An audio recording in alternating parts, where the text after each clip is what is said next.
വയനാട് ജില്ലയിൽ ഇപ്പോഴും സ്വന്തമായിട്ട് വീടില്ലാത്ത, സ്വന്തമായിട്ട് ഭൂമിയില്ലാത്ത ആയിരക്കണക്കിന് ആദിവാസി കുടുംബങ്ങളുണ്ട്. മരിച്ചാൽ കുഴിച്ചിടാൻ ഒരു സെൻറ്റ് സ്ഥലമില്ല.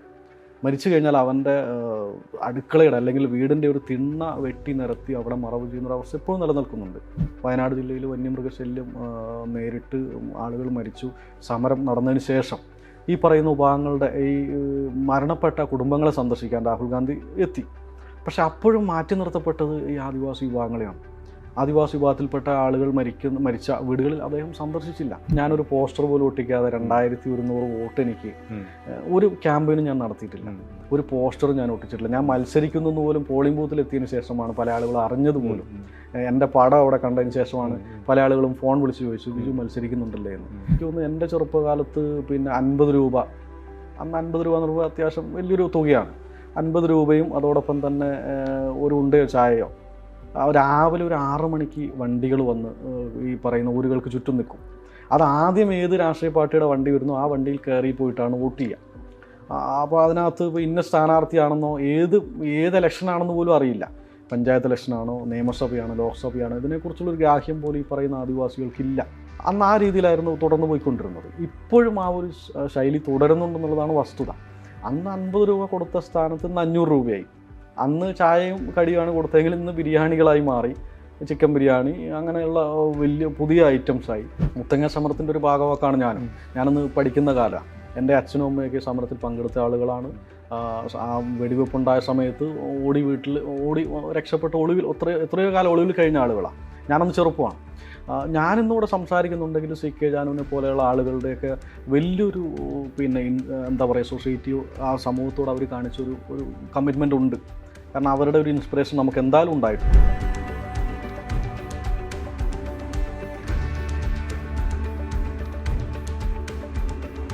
പല ആളുകൾ എന്നോട് വ്യക്തിപരമായിട്ട് തുറന്നു പറഞ്ഞിട്ടുണ്ട്. എനിക്ക് ഒരുപാട് കാര്യങ്ങൾ ചെയ്യാനുണ്ട്, ചെയ്യാൻ ചെയ്യണമെന്ന ആഗ്രഹമുണ്ട്, പക്ഷേ എൻ്റെ പാർട്ടി സമ്മതിക്കുന്നില്ല. അങ്ങനെ പലപ്പോഴും പറയാറുണ്ട് പല ആളുകളും. എൻ്റെ പാർട്ടി അതിന് സമ്മതിക്കില്ല. ഞാനിപ്പോൾ എൻ്റെ സമുദായത്തിന് വേണ്ടി ഇന്നത് ചെയ്യണം എന്ന് പറയുകയാണെങ്കിൽ ഞാൻ ആദ്യം അനുമതി വാങ്ങേണ്ടത് പാർട്ടിയിൽ നിന്നാണ്. പാർട്ടിയിൽ നിന്ന് അനുമതി വാങ്ങിയതിന് ശേഷം മാത്രം എനിക്ക് പാർലമെൻറ്റിൽ അല്ലെങ്കിൽ നിയമസഭയിൽ പോലും സംസാരിക്കണമെങ്കിൽ പാർട്ടിയിൽ നിന്ന് അനുമതി വാങ്ങിയാൽ മാത്രമേ എനിക്ക് സംസാരിക്കാൻ കഴിയുന്നുള്ളൂ. നമ്മുടെ ആളുകളെ സംബന്ധിച്ച് ഇപ്പം ഒരു പ്രബല രാഷ്ട്രീയ പാർട്ടിയുടെ ഒരു നേതാവ് വന്ന് അദ്ദേഹം സമര നേതാവിൻ്റെ തോളിലൊന്ന് കൈയിട്ട് ഒരു 2 മിനിറ്റ് ഒന്ന് സംസാരിക്കാമെന്ന് പറഞ്ഞിട്ട് മാറ്റിക്കൊണ്ടുപോയി സംസാരിക്കുമ്പോൾ അദ്ദേഹം പറയും നമുക്ക് പരിഹരിക്കാം, ഞാൻ അല്ലെങ്കിൽ എൻ്റെ ഭരണകക്ഷിയിൽപ്പെട്ട ആരോ ആയിക്കോട്ടെ, ഞാനത് നേതൃത്വത്തെ അറിയിക്കും, അത് ഉടൻ തന്നെ പരിഹാരം കാണും എന്ന് പറഞ്ഞുകൊണ്ട് പല സമരങ്ങളെയും സൂത്രത്തിൽ അട്ടിമറിക്കുന്നൊരവസ്ഥ നിലവിലുണ്ട്. ഇവിടെ റിസർവേഷൻ സീറ്റുകളിൽ മത്സരിപ്പിക്കുന്നത് ഈ പിന്നോക്കക്കാരിൽ മുന്നോക്കം നിൽക്കുന്ന ഒരുപാട് കമ്മ്യൂണിറ്റികളുണ്ട്. ഈ പറയുന്ന ആദിവാസികൾക്കിടയിലെ തമ്പ്രാക്കന്മാർ എന്ന് പറയുന്ന ജന്മിമാരെന്ന് അവകാശപ്പെടുന്ന കുറച്ച് വിഭാഗങ്ങളുണ്ട്. അവരെയാണ് ഈ പറയുന്ന റിസർവേഷൻ സീറ്റുകളിലടക്കം മത്സരിപ്പിച്ച് MLA MP ഒക്കെ ആക്കുന്നത്. അവരൊരിക്കലും ഈ പറയുന്ന ഏറ്റവും പിന്നോക്കം നിൽക്കുന്ന പണിയൻ്റെയോ കാട്ടുനായ്ക്കിൻ്റെയോ പ്രശ്നങ്ങൾ അവിടെ സംസാരിക്കില്ല. ഈ പറയുന്ന പിന്നോക്ക വിഭാഗത്തിൻ്റെ വിഷയങ്ങൾ ചർച്ച ചെയ്യുക മാത്രമല്ല, പിന്നോക്കക്കാരൻ്റെ വീടുകളിൽ പോലും കയറി സന്ദർശനം നടത്താത്ത MLA MP ഉള്ള സംസ്ഥാനമാണ് കേരളം. സുരേഷ് ഗോപി ഒരു ദിവസം അവിടെ വരുന്നു. സുരേഷ് ഗോപി വന്നതിന് ശേഷം തൊട്ടടുത്ത ദിവസം ഒരു കുഴൽക്കിണർ ആ കോളനിയിൽ സ്ഥാപിക്കുന്നു. അവരുടെ കുടിവെള്ള പ്രശ്നം പരിഹരിക്കുന്നു. ഏകദേശം ഒരു 150ഓളം വോട്ടർമാരുള്ള ഒരു ഊരാണ്. ഇപ്രാവശ്യം ആ 150 വോട്ടർമാരും BJP അനുഭാവത്തോടെ നിന്ന് BJPക്ക് വേണ്ടി പ്രവർത്തിച്ചു എന്നുള്ളതാണ്. ദേശീയ തലത്തിൽ തന്നെ ഏറ്റവും ശ്രദ്ധയാകർഷിക്കുന്ന ഒരു മണ്ഡലമാണ് വയനാട് ലോക്സഭാ തെരഞ്ഞെടുപ്പിൽ. അതിന് തീർച്ചയായിട്ടും ഒരു പ്രധാനപ്പെട്ട കാരണം രാഹുൽ ഗാന്ധിയുടെ സ്ഥാനാർത്ഥിത്വമാണ്. ഇപ്പോൾ 2019 അദ്ദേഹം കേരളത്തിൽ തന്നെ ഏറ്റവും വലിയ ഭൂരിപക്ഷത്തോടെയാണ് വയനാട്ടിൽ നിന്ന് ജയിച്ചത്. ഇത്തവണ ആ വിജയപ്രതീക്ഷ നിലനിർത്തുകയും ചെയ്യുന്നുണ്ട് അദ്ദേഹം. ഇത്തവണ രാഹുൽ ഗാന്ധിയുടെ സ്ഥാനാർത്ഥിത്വം മാത്രമല്ല, ഇപ്പോൾ ആനി രാജയെ പോലെ ദേശീയ തലത്തിൽ തന്നെ ഒരു സമര നേതൃത്വത്തിലുള്ള ഒരു കമ്മ്യൂണിസ്റ്റ് പാർട്ടിയുടെ പ്രവർത്തകയാണ്. ശക്തമായിട്ടുള്ളൊരു മത്സരം അവിടെ രാഹുൽ ഗാന്ധിക്കെതിരെ കാഴ്ചവെക്കുന്നുണ്ട്. ആ നിലയ്ക്ക് അതൊരു ഏറ്റവും കൂടുതൽ ചർച്ച ചെയ്യപ്പെട്ട ഒരു തെരഞ്ഞെടുപ്പ് കൂടിയായിരുന്നു ഇത്തവണ വയനാട്ടിൽ കഴിഞ്ഞു പോയത്. ഇപ്പോൾ നമ്മൾ രാഷ്ട്രീയ മത്സരം എന്നൊക്കെ പറയുമ്പോൾ സാധാരണ സ്ഥാനാർത്ഥികളുടെ രാഷ്ട്രീയത്തിനെ കുറിച്ചിട്ടാണ് രാഷ്ട്രീയ മത്സരം എന്ന് പറയാറ്. പക്ഷേ യഥാർത്ഥത്തിലുള്ള ഇലക്ഷനെ സംബന്ധിച്ച് രാഷ്ട്രീയ മത്സരം എന്ന് പറഞ്ഞാൽ ജനങ്ങളുടെ രാഷ്ട്രീയം ചർച്ച ചെയ്യുന്ന മത്സരമാണ് യഥാർത്ഥത്തിലുള്ള രാഷ്ട്രീയ മത്സരം. അതായത് വയനാട്ടിലെ ജനങ്ങൾ അഭിമുഖീകരിക്കുന്ന വിഷയങ്ങൾ ചർച്ച ചെയ്ത് അത് ഒരു ക്യാമ്പയിൻ വിഷയമായിട്ട് ഉയർത്തിക്കൊണ്ടുവരിക എന്നുള്ളത്. ഇപ്പോൾ ഈ ഇലക്ഷനെ സംബന്ധിച്ച് വയനാട്ടിലെ വോട്ട് ഇലക്ഷൻ ഈ രണ്ട് ദേശീയ തലത്തിൽ അറിയപ്പെടുന്ന രണ്ട് സ്ഥാനാർത്ഥികളുടെ സാന്നിധ്യമുണ്ടായിട്ടും വയനാട്ടിലെ ഇലക്ഷൻ ഈ തരത്തിലുള്ള ഒരു രാഷ്ട്രീയ മത്സരമായിട്ട് മാറി എന്ന് താങ്കൾ കരുതുന്നുണ്ടോ? ഇപ്പം വയനാട് ജില്ലയെ സംബന്ധിച്ച് ഇപ്പം രാഹുൽ ഗാന്ധി ഇതിന് മുന്നേ മത്സരിക്കാൻ വന്ന സമയത്ത് ഭയങ്കര ഒരു ട്രെൻഡ് നിലനിന്നിരുന്നു. കാരണം UPA ഈ NDA ഗവൺമെൻറ്റിൻ്റെ ഭയങ്കരമായിട്ടുള്ള ഭരണത്തിലുള്ള വീഴ്ചകൾ, അതിൻ്റെ നെഗറ്റീവ് എല്ലാം ഉയർത്തി കാണിച്ചുകൊണ്ട് ഒരു പ്രധാനമന്ത്രി വയനാട്ടിലേക്ക് ഒരു പ്രധാനമന്ത്രി സ്ഥാനാർത്ഥി വയനാട്ടിലേക്ക് മത്സരിക്കാൻ വരുന്നു എന്നൊക്കെ ജനങ്ങൾ നോക്കിക്കൊണ്ട് വലിയ പ്രതീക്ഷയോടെ, എനിക്ക് തോന്നുന്നു ആ ഒരു ഇലക്ഷനിൽ 2019 ലോക്സഭ ഇലക്ഷനിൽ ഇടതുപക്ഷ ചിന്താഗതിയുള്ള ആളുകൾ പോലും രാഹുൽ ഗാന്ധിയെ സ്വീകരിച്ചു എന്നുള്ളതാണ്. പക്ഷേ അന്ന് കൃത്യമായ ഒരു രാഷ്ട്രീയം പറഞ്ഞുകൊണ്ടുള്ളൊരു മത്സരമായിരുന്നു 2019. NDA ഗവൺമെൻറ്റിൻ്റെ നിലപാടിനെതിരെ, നയങ്ങൾക്കെതിരെ എന്നൊക്കെ പറഞ്ഞുകൊണ്ട് വളരെ വലിയ, എനിക്ക് തോന്നുന്നു ഇന്ത്യ കണ്ടതിൽ തന്നെ ഏറ്റവും നല്ലൊരു ഭൂരിപക്ഷത്തിലാണ് രാഹുൽ ഗാന്ധി മത്സരിച്ച് വിജയിക്കുന്നത്. പക്ഷേ ഈ 2024 ഇലക്ഷൻ വന്നപ്പോഴേക്കും സ്ഥിതിയിൽ മാറ്റം വന്നു. കാരണം ഒരു രാഷ്ട്രീയ മത്സരമായി ഒരിക്കലും എന്നെ സംബന്ധിച്ച് ഞാൻ കാണുന്നില്ല അതിനെ. ഇപ്പോൾ വയനാട് എന്ന് പറഞ്ഞാൽ വയനാട്ടിലെ മത്സരം രാഷ്ട്രീയപരമായിട്ട് വളരെ ഏറെ ശ്രദ്ധ നേടിയിരുന്നു നമ്മൾ പറഞ്ഞു വരുന്നു. പക്ഷെ വയനാട് അതുകൊണ്ട് മാത്രമല്ല ശ്രദ്ധ നേടേണ്ട ഒരു മണ്ഡലമല്ല. അതായത് ഇന്ത്യയിലെ തന്നെ ഏറ്റവും സമര പാരമ്പര്യമുള്ളതും അതേസമയം വിവേചനങ്ങളും സാമൂഹികമായിട്ടുള്ള രാഷ്ട്രീയമായിട്ടുള്ള ഒട്ടേറെ വിവേചനങ്ങളൊക്കെ നേരിടുന്ന ഒരു ആദിവാസി വിഭാഗം ജീവിക്കുന്ന 20% മണ്ഡലത്തിൽ 20% ജനങ്ങൾ ആദിവാസി വിഭാഗങ്ങളാണ്. അവരുടെ ഇഷ്യൂ എന്ന് പറഞ്ഞാൽ വളരെ പ്രധാനപ്പെട്ട ഇഷ്യൂ ആണ്. അപ്പോൾ വയനാട്ടിലെ ജനങ്ങളുടെ ഈ ആദിവാസി വിഭാഗത്തിൻ്റെ ഇഷ്യൂ യഥാർത്ഥത്തിൽ ഈ ക്യാമ്പയിനിൽ വിഷയമായിട്ട് വന്നിട്ടുണ്ടോ? അത് എല്ലാ ക്യാമ്പയിനിലും വിഷയമായിട്ട് വരാറുണ്ട്. കാരണം ഞാനൊരു ആദിവാസി ആയതുകൊണ്ട് എനിക്ക് കൃത്യമായിട്ട് പറയാൻ കഴിയും. ഒന്ന്, ഇലക്ഷന് മാത്രമാണ് ഈ ക്യാമ്പയിൻ നടക്കുന്നത് എന്നുള്ളതാണ് ഏറ്റവും പ്രധാനപ്പെട്ട കാര്യം. ഇലക്ഷനോടനുബന്ധിച്ച് ഈ പറയുന്ന ആദിവാസി വിഷയങ്ങൾ ഉയർത്തി കാണിക്കുന്നു. എനിക്ക് തോന്നുന്നു 60 കൊല്ലം കേന്ദ്രം ഭരിച്ചൊരു പാർട്ടിയാണ് UPA. 60 വർഷക്കാലം കേന്ദ്രം ഭരിച്ചിട്ടുണ്ട് UPA സർക്കാർ. അവർ പല കോൺഗ്രസ് ഭരിച്ചിട്ടുണ്ട്. ഒത്തിരി പദ്ധതികൾ ആസൂത്രണം ചെയ്തിട്ടുണ്ട്. ഇപ്പോൾ ആദിവാസി മേഖലയിൽ തന്നെ ഏറ്റവും വലിയ ബൃഹത്തായ നിയമങ്ങൾ, കാരണം നടപ്പിലാക്കേണ്ട പെസ പോലെയുള്ള നിയമങ്ങൾ, വനാവകാശ നിയമങ്ങൾ, ഇത്തരം നിയമങ്ങളെല്ലാം കൊണ്ടുവന്ന സർക്കാർ UPA ആണ്. അപ്പം ഈ നിയമങ്ങളെല്ലാം ഇംപ്ലിമെൻറ്റ് ചെയ്യപ്പെട്ടിട്ടുണ്ടോ, അല്ലെങ്കിൽ ആദിവാസികൾക്ക് അതിൻ്റെ ഗുണം ലഭ്യമായിട്ടുണ്ടോ എന്നുള്ളത് നമ്മൾ പരിശോധിക്കേണ്ട ഒരു കാര്യമാണ്. ഇപ്പോൾ വയനാട് ജില്ലയെ സംബന്ധിച്ച് നമ്മൾ എപ്പോഴും ഈ പറയുന്ന നോർത്ത് ഇന്ത്യൻ സംസ്ഥാനങ്ങളെക്കുറിച്ചാണ് സംസാരിക്കാറുള്ളത്. ആദിവാസികൾ ഭയങ്കരമായിട്ട് ചൂഷണം, സത്യമാണത്, അതിനകത്തില്ല നമ്മൾ പറയുന്നില്ല. പക്ഷേ വയനാട് ജില്ലയിൽ ഇപ്പോഴും സ്വന്തമായിട്ട് വീടില്ലാത്ത, സ്വന്തമായിട്ട് ഭൂമിയില്ലാത്ത ആയിരക്കണക്കിന് ആദിവാസി കുടുംബങ്ങളുണ്ട്. മരിച്ചാൽ കുഴിച്ചിടാൻ ഒരു സെൻറ്റ് സ്ഥലമില്ല. മരിച്ചു കഴിഞ്ഞാൽ അവൻ്റെ അടുക്കളയുടെ അല്ലെങ്കിൽ വീടിൻ്റെ ഒരു തിണ്ണ വെട്ടി നിരത്തി അവിടെ മറവ് ചെയ്യുന്നൊരവസ്ഥ എപ്പോഴും നിലനിൽക്കുന്നുണ്ട്. ഈ വിഷയങ്ങളൊന്നും ഇപ്പം സപ്പോസ് രാഹുൽ ഗാന്ധി തന്നെ ഒന്ന് ചർച്ചാ വിഷയമാക്കാനോ, ഈ ആദിവാസി പ്രശ്നങ്ങളെ മുഖ്യധാരയിലേക്ക് കൊണ്ടുവന്ന് അവരുടെ പ്രശ്നങ്ങൾക്കൊരു പരിഹാരം കാണാനോ ഏത് ഇലക്ഷൻ വന്നാലും, ഇപ്പം ഞാൻ നേരത്തെ പറഞ്ഞതുപോലെ ഇലക്ഷൻ തെരഞ്ഞെടുപ്പ് വരുന്ന സമയത്ത് ആദിവാസി വിഷയങ്ങളും വളരെ വലിയ ചർച്ചയാവാറുണ്ട്. ഇപ്രാവശ്യം എനിക്ക് തോന്നുന്നു BJPയിൽ നിന്നും മത്സരിച്ചത് K. സുരേന്ദ്രനാണ്, സംസ്ഥാന പ്രസിഡൻ്റായിട്ടുള്ള. അദ്ദേഹം വന്നിട്ട് പിന്നെ കുറേ ആദിവാസി അമ്മമാരുടെ അനുഗ്രഹം വാങ്ങുന്ന ഫോട്ടോയൊക്കെ ഭയങ്കരമായിട്ട് സോഷ്യൽ മീഡിയയിലൊക്കെ പോസ്റ്റ് ചെയ്തിരുന്നു. അപ്പം ഞാൻ നോക്കിക്കാണുന്ന ഒരു സാധനം, ഒന്ന് ഇപ്പോൾ ഇലക്ഷൻ വരുന്ന സമയത്ത് ഈ വോട്ട് ബാങ്ക് ആയിട്ടുള്ള ഈ സമുദായങ്ങളെ പരമാവധി ഉപയോഗിക്കുക. ആദിവാസി വിഷയങ്ങൾ ചർച്ച എന്ന് പറയുമ്പോൾ ആരാണ് ചർച്ചയാക്കുന്നത്? അത് ചർച്ചയാക്കുന്നത് ഈ രാഷ്ട്രീയ പാർട്ടികൾ തന്നെ ഇപ്പം ഭരിക്കുന്ന പാർട്ടിക്ക് എതിരായിട്ട് ഉപയോഗിക്കും. കാരണം ഇപ്പോൾ കോൺഗ്രസ് ആണെങ്കിൽ ആദിവാസി പ്രശ്നങ്ങൾ, കോൺഗ്രസ് ആണ് ഭരിക്കുന്നതെങ്കിൽ CPM അതിന് ഉപയോഗിക്കും. ആദിവാസി വിഷയങ്ങൾ ഇന്നതുണ്ട്, കോൺഗ്രസിന് അത് പരിഹരിക്കപ്പെട്ടിട്ടില്ല എന്ന് പറയും. ഇപ്പം CPM ആണ് ഭരിക്കുന്നത് എന്നുള്ളപ്പോൾ BJPയും കോൺഗ്രസും അതിന് ഉപയോഗിക്കുന്നു. ഇവർ മാറി മാറി ഭരിച്ചിട്ടും ഈ പ്രശ്നങ്ങൾക്കൊന്നും ഒരു പരിഹാരമില്ല. ഈ വിഷയങ്ങൾ ഉയർത്തി കാണിക്കുന്നുണ്ട്. പക്ഷേ ഇവർ ഭരണത്തിലില്ലാത്തൊരു പാർട്ടി, സപ്പോസ് ഇപ്പോൾ BJP ആണെങ്കിൽ കേരളത്തിൽ ഭരണത്തിൽ വരാത്തൊരു പാർട്ടി ആയതുകൊണ്ട് അവരതിനെ ഭയങ്കര ഹൈലൈറ്റ് ചെയ്ത് കാണിക്കുന്നുണ്ട്. ഞങ്ങൾ ഭരണം കിട്ടിക്കഴിഞ്ഞാൽ ആദിവാസി വിഷയം എല്ലാം പരിഹരിക്കും. ഇപ്പം സുരേന്ദ്രൻ്റെ ഇപ്പം NDAയുടെ പ്രകടന പത്രികയിൽ വയനാട് ജില്ലയിൽ കൃത്യമായിട്ട് പറഞ്ഞിട്ടുണ്ട്, ആദിവാസി വിഭാഗങ്ങളുടെ ഉന്നമനത്തിന് വേണ്ടി പ്രത്യേക പാക്കേജുകൾ ആവിഷ്കരിക്കും. ആസ്പിറേഷൻ ഡിസ്ട്രിക്റ്റിൽപ്പെട്ട ഒരു ജില്ലയായതുകൊണ്ട് തന്നെ ഗവൺമെൻറ് കേന്ദ്ര ഗവൺമെൻറ്റിൻ്റെ ഒത്തിരി പദ്ധതികൾ ആസൂത്രണം ചെയ്തു. പക്ഷേ വനാവകാശ നിയമം അട്ടിമറിക്കാൻ ശ്രമിച്ച ഒരു സർക്കാരാണ് മോദിയുടെ സർക്കാർ. അതെ അതെ, അല്ല അതാണ് ഞാൻ പറഞ്ഞത്. ഇപ്പോൾ വലിയ കോർപ്പറേറ്റ് കമ്പനികൾക്ക് വേണ്ടി മറ്റേ നോർത്ത് ഇന്ത്യൻ സംസ്ഥാനങ്ങളിലടക്കം ആദിവാസി ഭൂമി തരം മാറ്റി കൊടുത്ത ആളുകളാണ് ഇവിടെ പറയുന്നത്. ഈ ആരോപണ പ്രത്യാരോപണങ്ങൾക്ക് ഉപരിയായിട്ട് യഥാർത്ഥ ഇഷ്യൂവിന്റെ കോറിലേക്ക് ഈ ഇത്തരം ക്യാമ്പയിൻ എത്താറുണ്ടോ എന്നാണ് ചോദിക്കുന്നത്. ഒരിക്കലുമില്ല.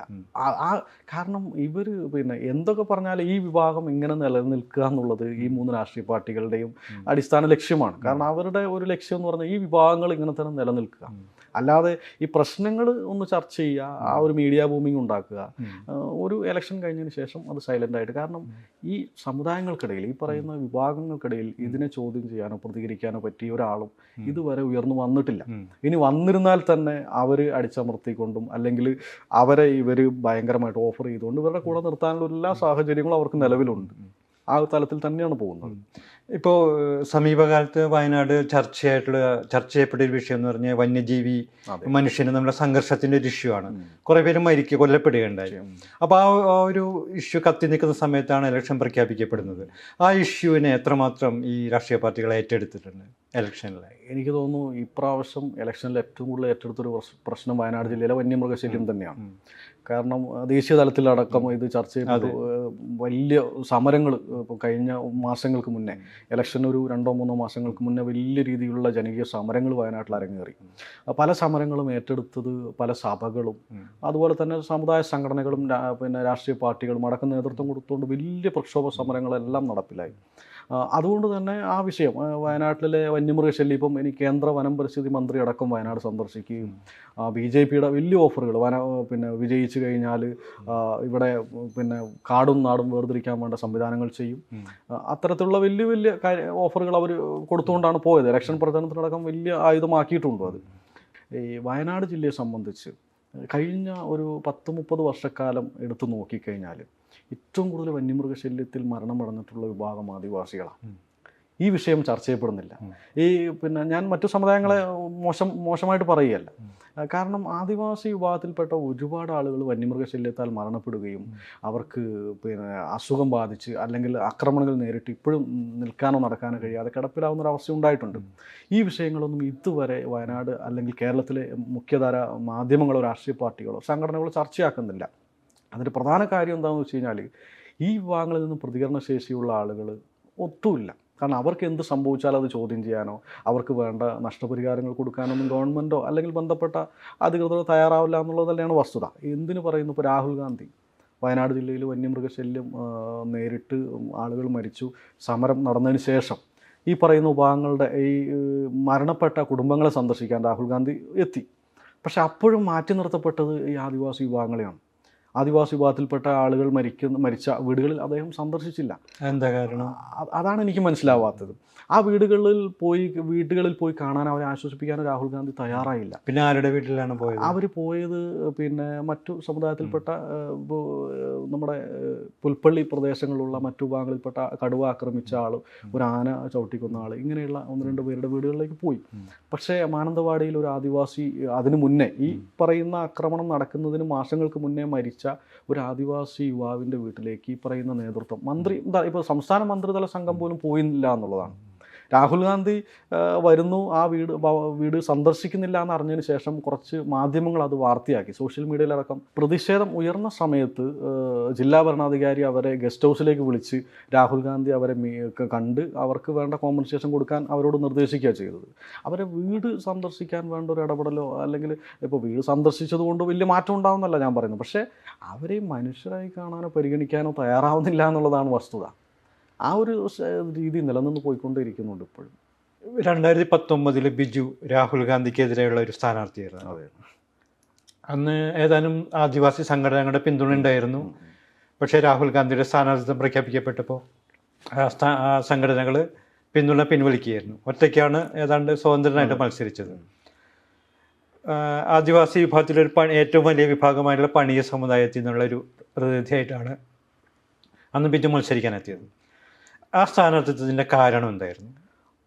ഞങ്ങൾ പിന്നെ ആ 2019 ലോക്സഭ ഇലക്ഷൻ ഡിക്ലെയർ ചെയ്യുന്നതിന് മുന്നേ ഒന്ന് എന്ന് വെച്ച് കഴിഞ്ഞാൽ കേരളത്തിലെ അല്ലെങ്കിൽ ദേശീയ തലത്തിൽ തന്നെ രാഷ്ട്രീയ പാർട്ടികൾ ഈ പറയുന്ന വിഭാഗങ്ങളെ നേരത്തെ സംസാരിച്ചതുപോലെ ജനസംഖ്യയിൽ ഏറ്റവും മുന്നോക്കം നിൽക്കുന്ന സമുദായമാണ് പണിയ വിഭാഗം. എന്നാൽ തന്നെ രാഷ്ട്രീയമായിട്ടോ മറ്റു വിദ്യാഭ്യാസപരമായിട്ടോ സാമൂഹികമായിട്ടോ ഉന്നമനത്തിലേക്ക് എത്തിയിട്ടില്ല ഇതുവരെ. അപ്പോൾ ഞങ്ങളെ സംബന്ധിച്ച് ഞങ്ങളിങ്ങനെ ആലോചിച്ചു, നമ്മുടെ സ്ഥാനാർത്ഥിത്വം കൊണ്ട് വിജയിക്കാനൊന്നുമല്ല, വയനാട് ജില്ലയിലെ പ്രശ്നങ്ങളെങ്കിലും ഒന്ന് ദേശീയ ശ്രദ്ധയിലെത്തിക്കുക. അപ്പോഴും പ്രശ്നങ്ങൾ നിലനിൽക്കുന്നു, ഇനിയും അങ്ങോട്ട് തുടർന്നുകൊണ്ടേയിരിക്കും. അപ്പോൾ ഈ വിഷയങ്ങളൊന്ന് ദേശീയ തലത്തിൽ ചർച്ച ചെയ്യപ്പെടുക എന്നതുമായിട്ട് ബന്ധപ്പെട്ട് ഒരു 8ഓളം സംഘടനകളുടെ നേതൃത്വത്തിൽ നമ്മളൊരു സ്ഥാനാർത്ഥി ആയിട്ട് മത്സരിക്കണം വയനാട് ലോക്സഭാ മണ്ഡലത്തിൽ, നമ്മുടെ ഒരു പ്രതിഷേധം അറിയിക്കുക. രാഹുൽ ഗാന്ധി വരുമെന്നൊന്നും നമുക്ക് ആ സമയത്ത് ഉറപ്പില്ലായിരുന്നു. അപ്പോൾ ഞങ്ങൾ സ്ഥാനാർത്ഥിയായിട്ട് മത്സരിക്കുക, വയനാട് ജില്ലയിൽ നമ്മളുടെ ഈ പ്രശ്നങ്ങൾ ദേശീയ തലത്തിൽ അല്ലെങ്കിൽ സംസ്ഥാന തലത്തിലെങ്കിലും ഉയർത്തി കാണിക്കുക ആദ്യമായിട്ട്. കാരണം ഇപ്പോൾ ഒരു പണി വിഭാഗത്തിൽപ്പെട്ട ഒരാൾ മത്സരിക്കുന്നത് എനിക്ക് തോന്നുന്നു ആദ്യമായിട്ടായിരിക്കും ലോക്സഭയിലേക്ക്. അപ്പോൾ അങ്ങനെ ആ ഒരു മത്സരരംഗത്തേക്ക് വരാൻ തീരുമാനിക്കുകയും നമ്മൾ മത്സരിക്കുകയും തീരുമാനിച്ചു. പെട്ടെന്നാണ് രാഹുൽ ഗാന്ധിയുടെ വരവ്. ഇപ്പം രാഹുൽ ഗാന്ധി സ്ഥാനാർത്ഥിയായിട്ട് വരുന്നതിന് ശേഷം 7 സംഘടനകളും പിന്മാറി എന്നുള്ളതാണ്. കാരണം രാഹുൽ ഗാന്ധി വരുന്നു, അപ്പോൾ എന്തോ വലിയ അത്ഭുതം സംഭവിക്കും എന്നുള്ളൊരു കൺസെപ്റ്റ്. സമ്മർദ്ദത്തിന് പുറത്താണോ അവർ പിന്മാറിയത്? ആയിരിക്കാം, സമ്മർദ്ദത്തിന് പുറത്തുമായിരിക്കാം. കാരണം KPMS പോലെയുള്ള ഇവിടെ സ്വാധീനമില്ലാത്ത എന്നാൽ മറ്റു ജില്ലകളിലൊക്കെ സ്വാധീനമുള്ള KPMS പുലിയ മഹാസഭ പോലെയുള്ള സംഘടനകളുടെയൊക്കെ ഒരു ഇടപെടൽ അതിനകത്ത് ഉണ്ടായിരുന്നു. എങ്ങനെയുള്ള ഇടപെടൽ എന്ന് വെച്ചാൽ നമ്മൾ പിന്മാറണം, ഇവിടെ മത്സരിക്കരുത്, രാഹുൽ ഗാന്ധിയെ പിന്തുണയ്ക്കണം എന്നുള്ളൊരു സംസാരം അതിനിടയ്ക്ക് വരികയും കുറച്ച് സംഘടനയുടെ ആളുകൾ നമ്മളോട് അത് ആവശ്യപ്പെടുകയും ചെയ്തു. അപ്പം നമ്മൾ പറഞ്ഞു, നമ്മൾ പിന്മാറാനല്ല, നമ്മൾ സ്ഥാനാർത്ഥിയായിട്ട് ഇവിടെ മത്സരിക്കുന്നത്, നമ്മളുടെ പ്രശ്നങ്ങൾ ദേശീയ തലത്തിൽ ഉയർത്തി കാണിക്കണം, അത് പരിഹരിക്കപ്പെടാൻ എന്ത് വേണം എന്നുള്ള കാര്യങ്ങൾ ഗവൺമെൻറ് ഇടപെട്ട് ചെയ്യട്ടെ എന്ന് പറഞ്ഞിട്ട് നമ്മൾ മത്സരരംഗത്തേക്ക് വരികയും അവസാനം നമ്മൾ മത്സരിക്കുകയും ചെയ്തു. മത്സരിച്ചു. നമ്മൾക്ക് വേണ്ട വോട്ടൊന്നും നേടാൻ കഴിഞ്ഞില്ലെങ്കിലും നമ്മളുടെ പ്രതിഷേധം അറിയിക്കാൻ നമുക്ക് അതിലൂടെ കഴിഞ്ഞു. പക്ഷേ ഇതാണ് പ്രശ്നം, സംഘടനകളുടെ ഒരു പിന്മാറ്റം അതിലൂടെ ഉണ്ടായി, വലിയ രാഷ്ട്രീയ ഇടപെടൽ അവർക്ക് മേലെ ഉണ്ടായി. ഈ ഒരു സാഹചര്യമാണ് അന്ന് നിലനിന്നത്. അന്ന് ബിജുവിന് മേലെ ഏതെങ്കിലും സമ്മർദ്ദം ഉണ്ടായിരുന്നോ സ്ഥാനാർത്ഥി പിൻവലിക്കാൻ വേണ്ടി? ഉണ്ടായിരുന്നു, എനിക്ക് മേലെ ഉണ്ടായിരുന്നു. എനിക്ക് കോൺഗ്രസ് നേതൃത്വം തന്നെ ഞാനുമായിട്ട് ബന്ധപ്പെട്ട് സംസാരിച്ചിരുന്നു, സംസ്ഥാന നേതൃത്വം സംസാരിച്ചിരുന്നു, NDAയുടെ സംസ്ഥാന നേതൃത്വം സംസാരിച്ചിരുന്നു. അവരെന്താ ആവശ്യപ്പെട്ടത്? അവർ സ്ഥാനാർത്ഥിത്വം പിൻവലിക്കണം, നിങ്ങൾക്ക് വേണ്ട പരിഗണന പാർട്ടി അല്ലെങ്കിൽ നിങ്ങളെ പാർട്ടി ആ രീതിയിൽ പരിഗണിക്കും എന്നൊക്കെ പറഞ്ഞു. അപ്പം നമ്മൾ തൽക്കാലം ഇല്ല എന്ന് പറഞ്ഞ് ഞാൻ അന്ന് പിന്നെ നോമിനേഷൻ പിൻവലിക്കേണ്ട അവസാന ദിവസമാണ് ഈ കോൺഗ്രസിൻ്റെ സംസ്ഥാന നേതൃത്വം ഞാനുമായിട്ട് സംസാരിക്കുന്നത്. നമ്മളത് പിന്മാറിയില്ല, നമ്മൾ അങ്ങനെ തന്നെ ഉറച്ചു നിന്നു. ഈ ആദിവാസി വിഭാഗങ്ങളിലെ ആൾക്കാരുടെ കയ്യിൽ നിന്നുള്ള പ്രതികരണം എന്തായിരുന്നു ബിജുവിൻ്റെ സ്ഥാനാർത്ഥിത്വത്തിൽ? നല്ല രീതിയിലുള്ള പ്രതികരണമായിരുന്നു. അത് എനിക്ക് ആ പ്രതികരണമാണ് ഞാനൊരു പോസ്റ്റർ പോലും ഒട്ടിക്കാതെ 2100 വോട്ട് എനിക്ക് ഒരു ക്യാമ്പയിനും ഞാൻ നടത്തിയിട്ടില്ല, ഒരു പോസ്റ്റർ ഞാൻ ഒട്ടിച്ചിട്ടില്ല. ഞാൻ മത്സരിക്കുന്നു പോലും പോളിംഗ് ബൂത്തിൽ എത്തിയതിനു ശേഷമാണ് പല ആളുകൾ അറിഞ്ഞത് പോലും. എൻ്റെ പടം അവിടെ കണ്ടതിന് ശേഷമാണ് പല ആളുകളും ഫോൺ വിളിച്ച് ചോദിച്ചു ബിജു മത്സരിക്കുന്നുണ്ടല്ലേ എന്ന്. അപ്പം എനിക്ക് തോന്നുന്ന ആ ആളുകളുടെ പ്രതികരണമാണ് വോട്ടായിട്ട് എനിക്ക് ലഭിച്ചത്. 2100 വോട്ട് എനിക്കിവിടെ നേടാൻ വേണ്ടി കഴിഞ്ഞു. ഇപ്പോൾ ഈ ഇലക്ഷന് തൊട്ട് മുൻപായിട്ട് താങ്കൾ ഇലക്ഷൻ കമ്മീഷനൊരു കത്തയച്ചു. അതായത് ആദിവാസി മേഖലയിൽ വോട്ടെടുപ്പ് നീതിയുക്തമാക്കാൻ വേണ്ട നടപടികൾ സ്വീകരിക്കണം എന്നാവശ്യപ്പെട്ടു. മാത്രമല്ല ആദിവാസികൾക്ക് കൈക്കൂലി കൊടുത്തിട്ട് രാഷ്ട്രീയ പാർട്ടികൾ വോട്ട് വാങ്ങാൻ ശ്രമം നടത്തുന്നതിനെതിരെ സേനയെ പോലും നിയോഗിക്കണം എന്നൊക്കെയുള്ള ആവശ്യങ്ങളായിരുന്നു ആ കത്തിലുണ്ടായിരുന്നത്. ഇപ്പോൾ ഒരു പത്രവാർത്ത ഉണ്ടായിരുന്നു, സുൽത്താൻ ബത്തേരിയിലെ ഇലക്ഷന് തൊട്ട് മുമ്പ് ഭക്ഷ്യക്കിറ്റുകൾ പിടിച്ചത്, പുകയില ഉൽപ്പന്നങ്ങളടക്കമുള്ള കിറ്റുകൾ പിടിച്ചെടുത്തത്. അത് 1400-1500 കിറ്റുകളാണ് പിടിച്ചെടുത്തത്. അപ്പോൾ നമ്മൾ മുമ്പ് കേട്ടിട്ടുണ്ട് ആദിവാസികൾക്ക് ഈ മദ്യവും പുകയിലൊക്കെ കൊടുത്തിട്ട് അവരെ വോട്ട് വിലയ്ക്ക് വാങ്ങാൻ കഴിയും, അങ്ങനെയാണ് രാഷ്ട്രീയ പാർട്ടികൾ വിലയ്ക്ക് വാങ്ങിയിരുന്നത് ഒരു കാലഘട്ടം വരെ. പക്ഷേ ഈ കാലത്ത് 2024-ലും അത്തരം ശ്രമങ്ങൾ ഈ രാഷ്ട്രീയ പാർട്ടികളുടെ ഭാഗത്തു നിന്ന് ഉണ്ടാവുന്നുണ്ടോ ആദിവാസികൾക്ക് നേരെ? തീർച്ചയായും. ഞാൻ എൻ്റെ ചെറുപ്പകാലം മുതലേ കണ്ടുവരുന്നൊരു സ്ഥിതിവിശേഷമാണത്. കാരണം ഞാൻ ഒരു ഊര് സെറ്റിൽമെൻറ്റിൽ താമസിക്കുന്ന ഒരാൾ തന്നെ ഇപ്പോഴും അന്ന് മുതൽ എനിക്ക് തോന്നുന്നു എൻ്റെ ചെറുപ്പകാലത്ത് 50 രൂപ, അന്ന് 50 രൂപ എന്ന് പറയുമ്പോൾ അത്യാവശ്യം വലിയൊരു തുകയാണ്. 50 രൂപയും അതോടൊപ്പം തന്നെ ഒരു ഉണ്ടയോ ചായയോ. രാവിലെ ഒരു 6 മണിക്ക് വണ്ടികൾ വന്ന് ഈ പറയുന്ന ഊരുകൾക്ക് ചുറ്റും നിൽക്കും. അതാദ്യം ഏത് രാഷ്ട്രീയ പാർട്ടിയുടെ വണ്ടി വരുന്നു ആ വണ്ടിയിൽ കയറി പോയിട്ടാണ് വോട്ട് ചെയ്യുക. അപ്പോൾ അതിനകത്ത് ഇപ്പോൾ ഇന്ന സ്ഥാനാർത്ഥിയാണെന്നോ ഏത് ഇലക്ഷനാണെന്ന് പോലും അറിയില്ല. പഞ്ചായത്ത് ഇലക്ഷനാണോ, നിയമസഭയാണോ, ലോക്സഭയാണോ, ഇതിനെക്കുറിച്ചുള്ളൊരു ഗ്രാഹ്യം പോലും ഈ പറയുന്ന ആദിവാസികൾക്കില്ല അന്ന്. അന്ന് ആ രീതിയിലായിരുന്നു തുടർന്ന് പോയിക്കൊണ്ടിരുന്നത്. ഇപ്പോഴും ആ ഒരു ശൈലി തുടരുന്നുണ്ടെന്നുള്ളതാണ് വസ്തുത.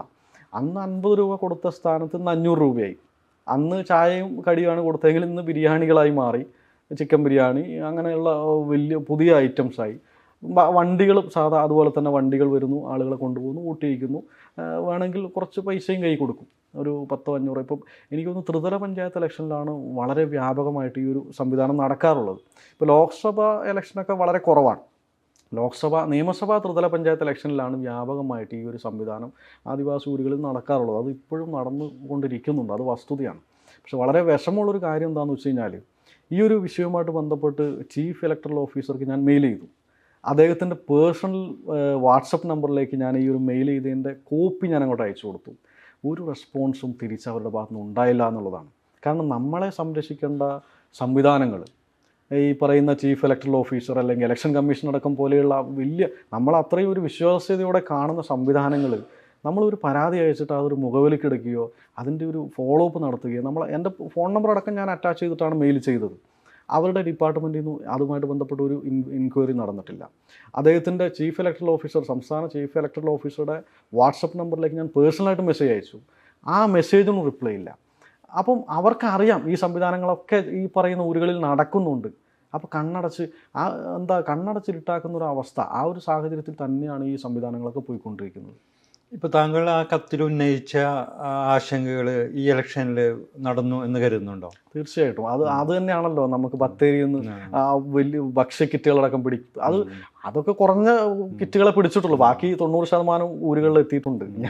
ഞാൻ എൻ്റെ സുഹൃത്തുക്കളിലൂടെ അത് അറിഞ്ഞിട്ടുമുണ്ട്. പല ഊരുകളിലുള്ള ആളുകളും നമ്മളുമായിട്ട് ബന്ധപ്പെടുന്നവരാണ്.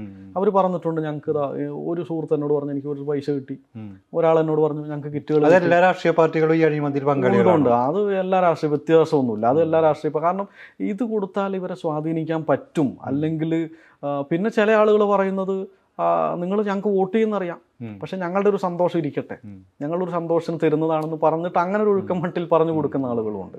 പക്ഷെ ഇങ്ങനെ ഒരു ഇതിലൂടെ സ്വാധീനിച്ചു കഴിഞ്ഞാൽ അവരുടെ വോട്ട് ക്യാൻവാസ് ചെയ്യാം എന്നുള്ളത് തന്നെയാണ് ഈ രാഷ്ട്രീയ പാർട്ടികളെല്ലാം നോക്കിക്കാണുന്നത്. ഇപ്പം നമുക്ക് പുറത്തുനിന്ന് നോക്കുമ്പോൾ ഒരു കാര്യം വ്യക്തമാകുന്നത്, ഇപ്പോൾ കേരളത്തിൽ തന്നെ ഏറ്റവും കൂടുതൽ അവകാശ സമരങ്ങളും രാഷ്ട്രീയ സമരങ്ങളും ഏറ്റെടുത്ത് വിജയിപ്പിച്ചിട്ടുള്ള ഒരു സമൂഹമാണ് വയനാട്ടിലെ ആദിവാസികൾ. ഇപ്പോൾ ഭൂമിയുടെ വിഷയമായാലും ശരി, വിഭവാവകാശമായാലും ശരി, മറ്റെല്ലാ തരത്തിലും സമീപകാലത്തൊക്കെ നടന്നിട്ടുള്ള ഒരു രാഷ്ട്രീയവൽക്കരണ പ്രക്രിയയിൽ ആദിവാസി വിഭാഗങ്ങൾ മുന്നിലാണ് വയനാട്ടിൽ.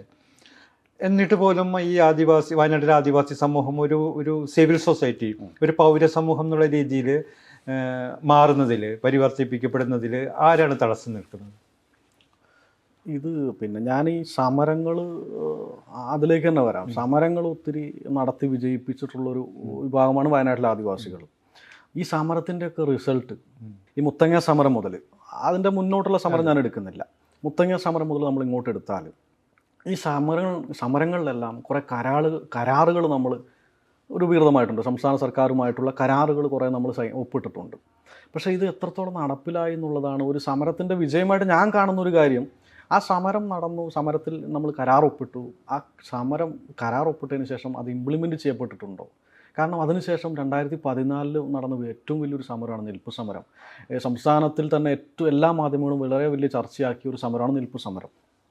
ഈ സമരങ്ങൾക്ക് ശേഷം എല്ലാം സംസ്ഥാന സർക്കാരുമായിട്ട് കരാർ ഒപ്പിട്ടിട്ടുണ്ട്. പക്ഷേ ഈ കരാറിൽ പറഞ്ഞിട്ടുള്ള എന്തെങ്കിലും ഒരു കാര്യം ഈ വിഭാഗത്തിന് വേണ്ടി നടപ്പിലായിട്ടുണ്ടോ എന്ന് നമ്മൾ പരിശോധിക്കേണ്ടതുണ്ട്. ഒന്ന്, ഇപ്പം മുത്തങ്ങ സമരത്തിൽ, ഇപ്പം ഈ 2001 കുടിൽകെട്ടൽ സമരത്തിൽ ഉണ്ടാക്കിയ കരാർ ലംഘിച്ചു എന്ന് പറഞ്ഞിട്ടാണ് മുത്തങ്ങയിൽ ഈ പറയുന്ന ഗോത്രമഹാസഭ കുടിൽകെട്ടി സമരം ചെയ്യുന്നത്. ആ സമരത്തിന് ശേഷം അടിച്ചമർത്തപ്പെട്ടു, അവിടുന്ന് കുടിയൊഴിപ്പിക്കപ്പെട്ടു. കോടതി ഉത്തരവുണ്ട്, നഷ്ടപരിഹാരം കൊടുക്കണം, ഈ പറയുന്ന സമരത്തിൽ പങ്കെടുത്ത ആളുകൾക്ക് ഭൂമി കൊടുക്കണം. പല ആളുകൾക്കും ഭൂമി കൊടുത്തിട്ടുണ്ട്, പക്ഷേ ആ ഭൂമി എവിടെയാണെന്ന് പോലും ആർക്കും അറിയില്ല. അപ്പം അങ്ങനെ സമരങ്ങൾക്കൊക്കെ നേതൃത്വം നൽകിയ ഒരു സംവിധാനങ്ങൾ എല്ലാ പാരമ്പര്യവും വയനാട്ടിലെ ആദിവാസികളെ സംബന്ധിച്ച് ഉണ്ടെങ്കിലും ഇപ്പോഴും അവർ മുഖ്യധാരയിലേക്ക് വരാത്തതിൻ്റെ ഒരു പ്രധാന കാരണം ഈ സമരങ്ങളുടെ ഒന്നും റിസൾട്ട് കാണാനില്ല.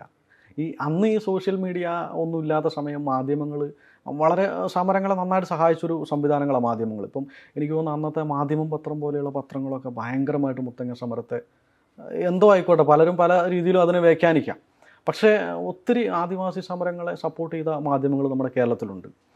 പക്ഷേ ഈ സമരങ്ങളുടെയൊക്കെ പ്രശ്നം ഞാൻ നേരത്തെ പറഞ്ഞതുപോലെ തന്നെ ഇതിൻ്റെ റിസൾട്ടിലേക്ക് നമ്മൾ നോക്കിക്കഴിഞ്ഞാൽ നിൽപ്പ് സമരമാണെങ്കിൽ തന്നെ ഏകദേശം 1 ഏക്കർ ഭൂമിയും നഷ്ടപരിഹാരം കൊടുക്കണം, അവർക്ക് വേണ്ട അടിസ്ഥാന സൗകര്യങ്ങൾ ഒരുക്കി കൊടുക്കണമെന്ന് ഗവൺമെൻറ്റിനോട് ആവശ്യപ്പെട്ടതാണ്. അന്ന് ഉമ്മൻചാണ്ടി സർക്കാരായിരുന്നു.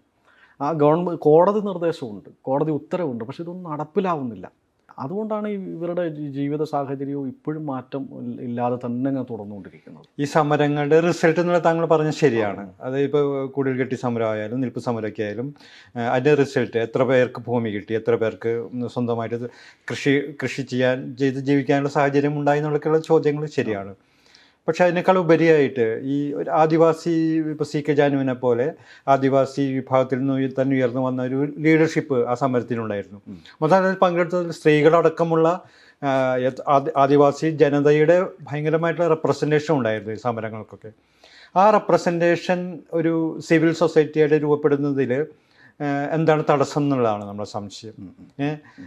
റിസൾട്ട് അവിടെ നിൽക്കട്ടെ, പക്ഷെ ഒരു പ്രക്രിയ ഉണ്ടല്ലോ, ഒരു ദിവസം കൊണ്ട് ഉണ്ടാവില്ല മുത്തങ്ങ സമരം. അതിനുവേണ്ടിയുള്ള വലിയൊരു പ്രക്രിയ ഉണ്ട്. ഇപ്പോൾ അടിമമക്ക എന്ന് പറഞ്ഞ ആത്മകഥയിൽ സി കെ ജാനത് വിവരിക്കുന്നുണ്ട് സ്ത്രീകൾക്കിടയ്ക്ക് അവരെ ശക്തിപ്പെടുത്താൻ നടത്തിയിട്ടുള്ള പ്രവർത്തനങ്ങളൊക്കെ. അപ്പോൾ ആ ഒരു പ്രക്രിയ ശരിക്കും പറഞ്ഞാൽ ഈ സമൂഹത്തെ ഒരു സിവിൽ സൊസൈറ്റിയായിട്ട് രൂപപ്പെടുത്തുന്നതിൽ പരാജയപ്പെട്ടു എന്ന് ആണ് ഇപ്പോൾ ഈ പറഞ്ഞ വോട്ടിങ്ങിലൊക്കെ പ്രവണത നോക്കുമ്പോൾ നമുക്ക് അറിയാൻ കഴിയുന്നത്. അത് ഇപ്പം സിവിൽ സൊസൈറ്റിയായിട്ട് രൂപപ്പെടുന്നതിൽ ഒരു പരിധി വരെ സഹായകമായിട്ടുമുണ്ട്.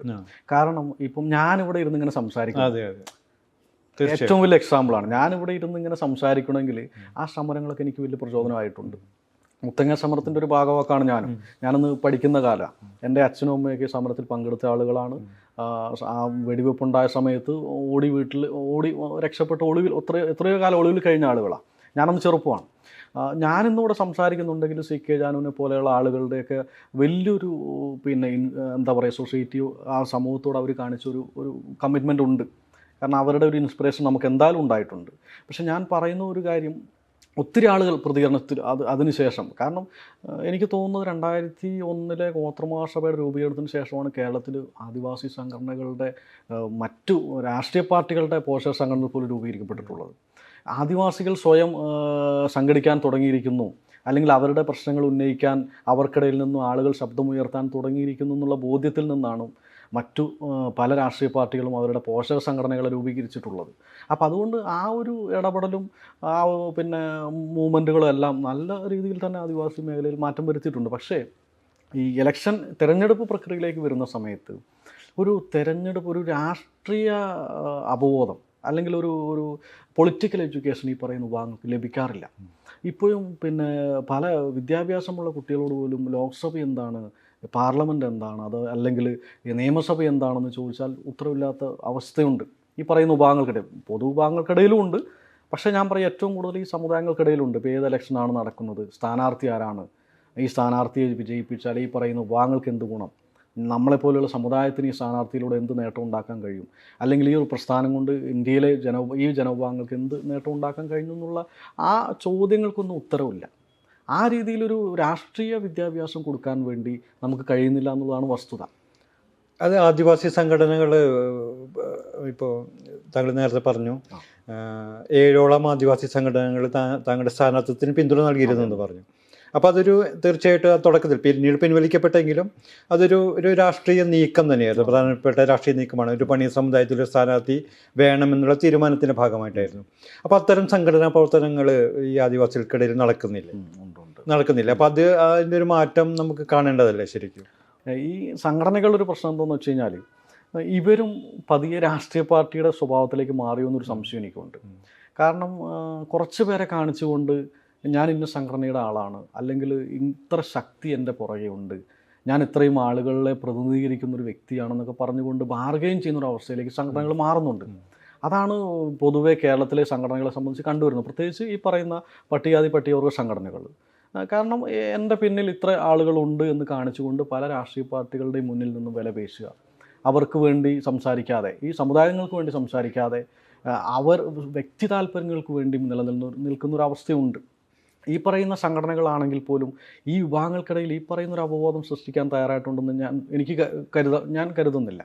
കാരണം പലപ്പോഴും പൊതുവേദിയിലും അല്ലെങ്കിൽ കോൺഫറൻസ് ഹാളുകളിലൊക്കെ ഇരുന്ന് ഇതുമായിട്ട് ബന്ധപ്പെട്ട് ചർച്ച നടത്തുന്നതല്ലാതെ ഈ സംഘടനയിൽപ്പെട്ട പ്രതിനിധികൾ താഴെത്തട്ടിൽ ചെന്നുകൊണ്ട് ഈ വിഭാഗങ്ങൾക്കിടയിൽ ചെന്നുകൊണ്ട് പ്രവർത്തിക്കുന്ന ഒരു ശൈലി ഇപ്പോഴും നിലനിന്ന് വരുന്നില്ല. അത്തരത്തിൽ അപബോധം ഉണ്ടാക്കാൻ ഈ സംഘടനകൾ ശ്രമിക്കുന്നില്ല എന്നുള്ളതാണ് ഞാൻ നോക്കി കണ്ടൊരു കാര്യം. ഇപ്പോൾ മുഖ്യധാര രാഷ്ട്രീയ പാർട്ടികൾക്ക് ആദിവാസി വിഭാഗങ്ങളുണ്ട്, ആദിവാസി സംഘടനകളുണ്ട്, ജനപ്രതിനിധികളുണ്ട്, MLA-മാരൊക്കെ വരുന്നുണ്ട് അവിടെ അതെ മണ്ഡലത്തിൽ നിന്ന്. അപ്പോൾ അവർ ഏത് രീതിയിലാണ് ഈ ആദിവാസി വിഷയങ്ങളിൽ ഇടപെട്ട് പ്രവർത്തിക്കുന്നത്? അവർക്ക് ഈ വിഷയങ്ങളിൽ അവർക്ക് ഉള്ളിൻ്റെ ഉള്ളിൽ പ്രവർത്തിക്കണമെന്ന് ആഗ്രഹമുള്ള ആളുകളാണ്. എനിക്ക് തോന്നുന്നു എനിക്ക് ഏറ്റവും അടുത്തറിയുന്ന ഒരുപാട് MLA-മാരുണ്ട്. ഈ പറയുന്ന റിസർവേഷനിൽ മത്സരിച്ച് പോയ MLA-മാരടക്കം എനിക്ക് അടുത്ത ബന്ധമുണ്ട്. അതുപോലെ പഞ്ചായത്ത് പ്രസിഡന്റുമാരൊക്കെ ആണെങ്കിൽ പോലും റിസർവേഷനിലുള്ള ആളുകളുമായിട്ട് എനിക്ക് ബന്ധമുണ്ട്. പക്ഷേ അവരുടെയൊക്കെ ഉള്ളിൻ്റെ ഉള്ളിൽ ഒരു ജാതി സ്നേഹം അല്ലെങ്കിൽ സമുദായത്തെ മുഖ്യധാരയിലേക്ക് കൊണ്ടുവരണമെന്നുണ്ടെങ്കിൽ പോലും ഒത്തിരി പരിമിതികളിൽ നിന്നുകൊണ്ടാണ് അവരെല്ലാം പ്രവർത്തിക്കുന്നത്. അത് പല ആളുകൾ എന്നോട് വ്യക്തിപരമായിട്ട് തുറന്നു പറഞ്ഞിട്ടുണ്ട്. എനിക്ക് ഒരുപാട് കാര്യങ്ങൾ ചെയ്യാനുണ്ട്, ചെയ്യണമെന്ന് ആഗ്രഹമുണ്ട്, പക്ഷേ എൻ്റെ പാർട്ടി സമ്മതിക്കുന്നില്ല. അങ്ങനെ പലപ്പോഴും പറയാറുണ്ട് പല ആളുകളും. എൻ്റെ പാർട്ടി അതിന് സമ്മതിക്കില്ല.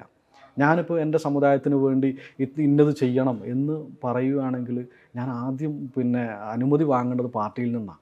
പാർട്ടിയിൽ നിന്ന് അനുമതി വാങ്ങിയതിന് ശേഷം മാത്രം എനിക്ക് പാർലമെൻറ്റിൽ അല്ലെങ്കിൽ നിയമസഭയിൽ പോലും സംസാരിക്കണമെങ്കിൽ പാർട്ടിയിൽ നിന്ന് അനുമതി വാങ്ങിയാൽ മാത്രമേ എനിക്ക് സംസാരിക്കാൻ കഴിയുന്നുള്ളൂ.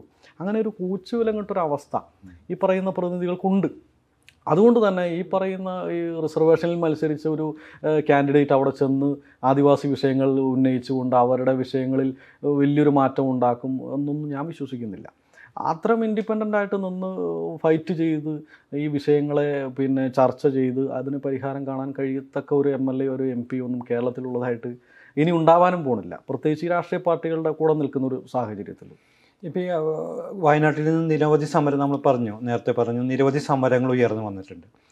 ഇപ്പോൾ ആദിവാസികളുടെ ലീഡർഷിപ്പിൽ തന്നെ അവരുടെ പങ്കാളിത്തത്തോടുകൂടി ഉയർന്നു വരുന്ന സമരങ്ങളെ അട്ടിമറിക്കാൻ ആ കാലഘട്ടങ്ങളിൽ നിരവധി ശ്രമങ്ങൾ നടത്തിയിട്ടുണ്ട്. ഇപ്പോൾ CPM ആയാലും കോൺഗ്രസ്സൊക്കെ ആയാലും BJP ആയാലും നടത്തിയിട്ടുള്ള ശ്രമങ്ങൾ ഇപ്പോൾ നമ്മുടെ നേരത്തെ പറഞ്ഞ പോലെ അടിമമക്ക എന്ന് പറഞ്ഞ ആത്മകഥയിൽ CK ജാനു അത് കൃത്യമായിട്ട് വിവരിക്കുന്നുണ്ട്. എങ്ങനെയാണ് ആദ്യകാലത്ത് വയനാട്ടിൽ വളർന്നു വന്ന ഭൂസമരങ്ങളൊക്കെ അട്ടിമറിക്കാൻ വേണ്ടിയിട്ട് ഈ CPM അടക്കമുള്ള കക്ഷികൾ, തീവ്ര ഇടതുപക്ഷം അടക്കമുള്ള കക്ഷികളൊക്കെ പ്രവർത്തിച്ചതെന്നുള്ളത്.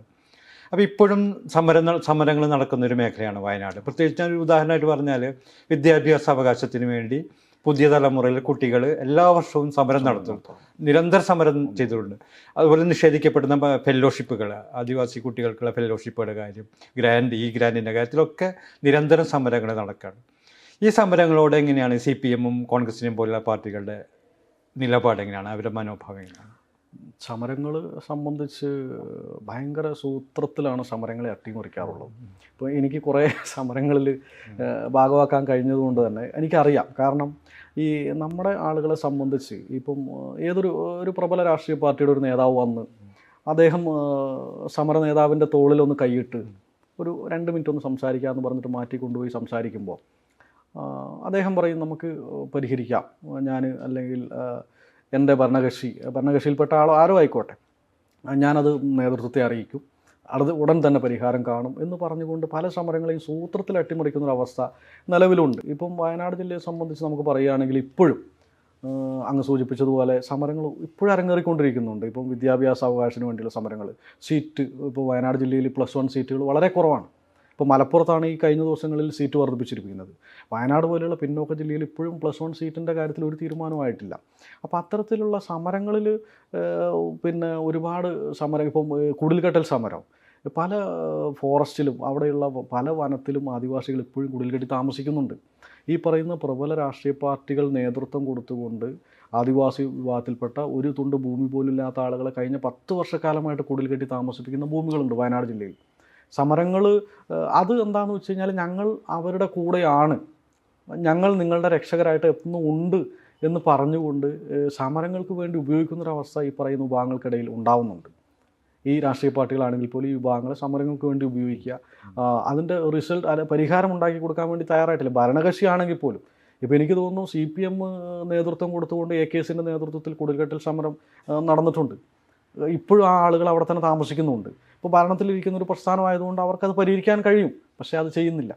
അപ്പോൾ അത്തരത്തിൽ ഈ പറയുന്ന വിഭാഗങ്ങളെ സമരത്തിന് വേണ്ടി ഉപയോഗിക്കുകയും പല സമരങ്ങളെയും മറ്റു പല രീതിയിൽ അട്ടിമറിക്കുന്ന ഒരു അവസ്ഥ ഇപ്പോഴും നിലനിന്നുകൊണ്ടിരിക്കുന്നുണ്ട്. അതായത് ഒരു മാറ്റമില്ല. രക്ഷാകർതൃ മനോഭാവമാണ് ഇപ്പോഴും ഈ അതെ, അതെ.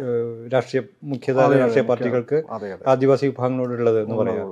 അതിന്റെ അപകടമാണ് ഇപ്പോൾ കാണുന്നത് തീർച്ചയായിട്ടും അങ്ങനെ ഒരു സ്ഥിതിവിശേഷം തന്നെയാണ് മുന്നോട്ട് പോയിക്കൊണ്ടിരിക്കുന്നത്. അപ്പോൾ ഇനിയിപ്പോൾ നമ്മൾ ഈ വിഷയങ്ങളിൽ സംസാരിച്ചതിൻ്റെ അടിസ്ഥാനത്തിൽ ഏത് രീതിയിലുള്ള ഒരു ഒരു പൊളിറ്റിക്കൽ ലീഡർഷിപ്പിനാണ് ഈ ഇഷ്യൂസിനെ റിയലായിട്ട് അഭിസംബോധന ചെയ്യാൻ കഴിയുക?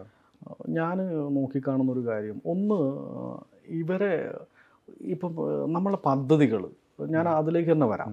കാരണം ആദിവാസി വിഭാഗങ്ങൾക്ക് വേണ്ടിയുള്ള പദ്ധതികൾ ആസൂത്രണം ചെയ്യുന്നത് ശരിക്കും ഒരു ആദിവാസി വിഭാഗത്തിൽപ്പെട്ട ആളല്ല. ആ പദ്ധതി ആസൂത്രണം ചെയ്യുന്ന ആ ഒരു വേദിയിൽ അല്ലെങ്കിൽ ആ ഒരു സദസ്സിലിരിക്കുന്നത് അവരല്ല. ഇത് മറ്റു പല ആളുകളുമാണ് ഈ പറയുന്ന വിഭാഗങ്ങൾക്ക് വേണ്ടിയുള്ള പദ്ധതികൾ ആസൂത്രണം ചെയ്യുന്നതും അത് ഇംപ്ലിമെൻറ്റ് ചെയ്യുന്നതും. അവരിൽ നിന്നുള്ള നിർദ്ദേശങ്ങൾ കേട്ടുകൊണ്ടോ അല്ലെങ്കിൽ അവർക്ക് ആപ്റ്റായിട്ടുള്ളൊരു പദ്ധതിയോ ഒന്നുമല്ല ഇവിടെ നിർമ്മിച്ചുകൊണ്ടിരിക്കുന്നത്. അപ്പോൾ ഇതിനെക്കുറിച്ച് സംസാരിക്കാൻ ശരിക്കും ഇപ്പോൾ നിയമസഭ അല്ലെങ്കിൽ പാർലമെൻറ്റ് പോലുള്ള സംവിധാനങ്ങളിൽ ഈ പറയുന്ന വിഭാഗങ്ങളുടെ പ്രാതിനിധ്യം ഉറപ്പുവരുത്തണം. അതും ആദിവാസിയിൽ തന്നെ ഒരുപാട് കാറ്റഗറി ഉണ്ട്. അതിനകത്ത് കുറച്ച് ഡെവലപ്ഡ് ആയിട്ടുള്ള ആളുകളുണ്ട്, ഏറ്റവും ലോവസ്റ്റ് ആയിട്ട് നിൽക്കുന്ന ആളുകളുണ്ട്. ഇപ്പോൾ ഈ പണിയ കാട്ടുനായ്ക്ക പോലെയുള്ള സമുദായങ്ങൾ ഏറ്റവും ബാക്ക്വേർഡായിട്ട് നിൽക്കുന്ന ആളുകൾ, വിദ്യാഭ്യാസത്തിലാണെങ്കിലും എക്കണോമിക്കലി എല്ലാം.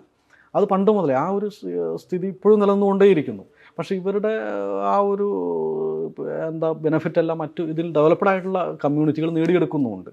അപ്പം ഇവരെ റെപ്രസെൻ്റ് ചെയ്യുന്ന ആളുകൾ, ഈ പറയുന്ന വിഭാഗങ്ങളെ റെപ്രസെൻ്റ് ചെയ്യുന്ന ആളുകൾ ഈ ഭരണസിരാ കേന്ദ്രങ്ങൾ അതുപോലെ തന്നെ ഈ നിയമസഭ പോലെയുള്ള സംവിധാനങ്ങളിൽ വന്നിട്ടുണ്ടെങ്കിൽ മാത്രമേ ഇതിനൊരു മാറ്റം വരുള്ളൂ. ആ വരുന്നവൻ ഒരിക്കലും ഈ പറയുന്ന പ്രത്യേക രാഷ്ട്രീയ പാർട്ടിയുടെ താല്പര്യം സംരക്ഷിക്കപ്പെടേണ്ടവനുമല്ല, അങ്ങനെയുള്ളവനായിരിക്കരുത്. ഇവർക്ക് വേണ്ടി സംസാരിക്കാൻ കഴിയുന്ന ഈ വിഷയങ്ങൾ കൃത്യമായിട്ട് സ്പെസിഫൈ ചെയ്ത് അവിടെ ഉന്നയിച്ച് ഈ വിഷയങ്ങൾക്ക് വേണ്ട പദ്ധതികൾ, ഇന്ന പദ്ധതികൾ ആസൂത്രണം ചെയ്യണം, എൻ്റെ കമ്മ്യൂണിറ്റിക്ക് ഇന്ന പദ്ധതിയാണ് വേണ്ടതെന്ന് എന്നോട് ചോദിക്കുന്നൊരവസ്ഥയിലേക്ക് വരണം. ഇപ്പോൾ പണിയ സമുദായത്തിൽപ്പെട്ട ഒരാൾക്ക് എന്താണ് വേണ്ടത് അല്ലെങ്കിൽ അവർക്ക് വേണ്ട പദ്ധതികൾ എങ്ങനെയുള്ളതായിരിക്കണമെന്ന് ഈ വിഭാഗത്തിൽപ്പെട്ട ഒരാളെ കൊണ്ട് തന്നെ പറഞ്ഞ് ആ പദ്ധതി ഇംപ്ലിമെൻറ്റ് ചെയ്താൽ മാത്രമേ ആ വിഭാഗത്തിനൊരു മാറ്റം ഉണ്ടാവുള്ളൂ. അതുപോലെ തന്നെ കാട്ടുനായ്ക്ക വിഭാഗത്തിനും. അപ്പോൾ അത്തരത്തിലുള്ളൊരു രാഷ്ട്രീയ പുനർചിന്തനം നടത്തിക്കൊണ്ട് ഇപ്പോൾ നമ്മൾ നേരത്തെ സംസാരിച്ച പോലെ ഇവിടെ ഈ പറയുന്ന റിസർവേഷൻ സീറ്റുകളിലടക്കം മത്സരിപ്പിക്കുന്നത് ഈ പിന്നോക്കക്കാരനെയൊന്നും അല്ല. ഇവിടെ റിസർവേഷൻ സീറ്റുകളിൽ മത്സരിപ്പിക്കുന്നത് ഈ പിന്നോക്കക്കാരിൽ മുന്നോക്കം നിൽക്കുന്ന ഒരുപാട് കമ്മ്യൂണിറ്റികളുണ്ട്. ഈ പറയുന്ന ആദിവാസികൾക്കിടയിലെ തമ്പ്രാക്കന്മാർ എന്ന് പറയുന്ന ജന്മിമാരെന്ന് അവകാശപ്പെടുന്ന കുറച്ച് വിഭാഗങ്ങളുണ്ട്.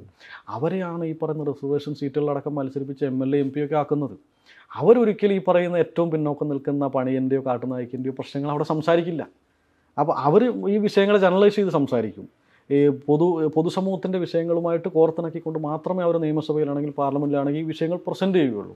അപ്പോൾ അത്തരത്തിലൊരു സ്ഥിതിവിശേഷം നിലനിൽക്കുന്നിടത്തോളം കാലം ഇപ്പോൾ രാഷ്ട്രീയ പാർട്ടികൾ അവകാശപ്പെടുന്നത് എന്താണ്? ഞങ്ങൾ റിസർവേഷൻ സീറ്റിൽ നിങ്ങളെ മത്സരിപ്പിക്കുന്നില്ലേ, നിങ്ങളുടെ MP വരുന്നില്ലേ, നിങ്ങളുടെ MLA വരുന്നില്ലേ നിയമസഭയിലേക്കെന്നാണ് രാഷ്ട്രീയ പാർട്ടികൾ അവകാശപ്പെടുന്നത്.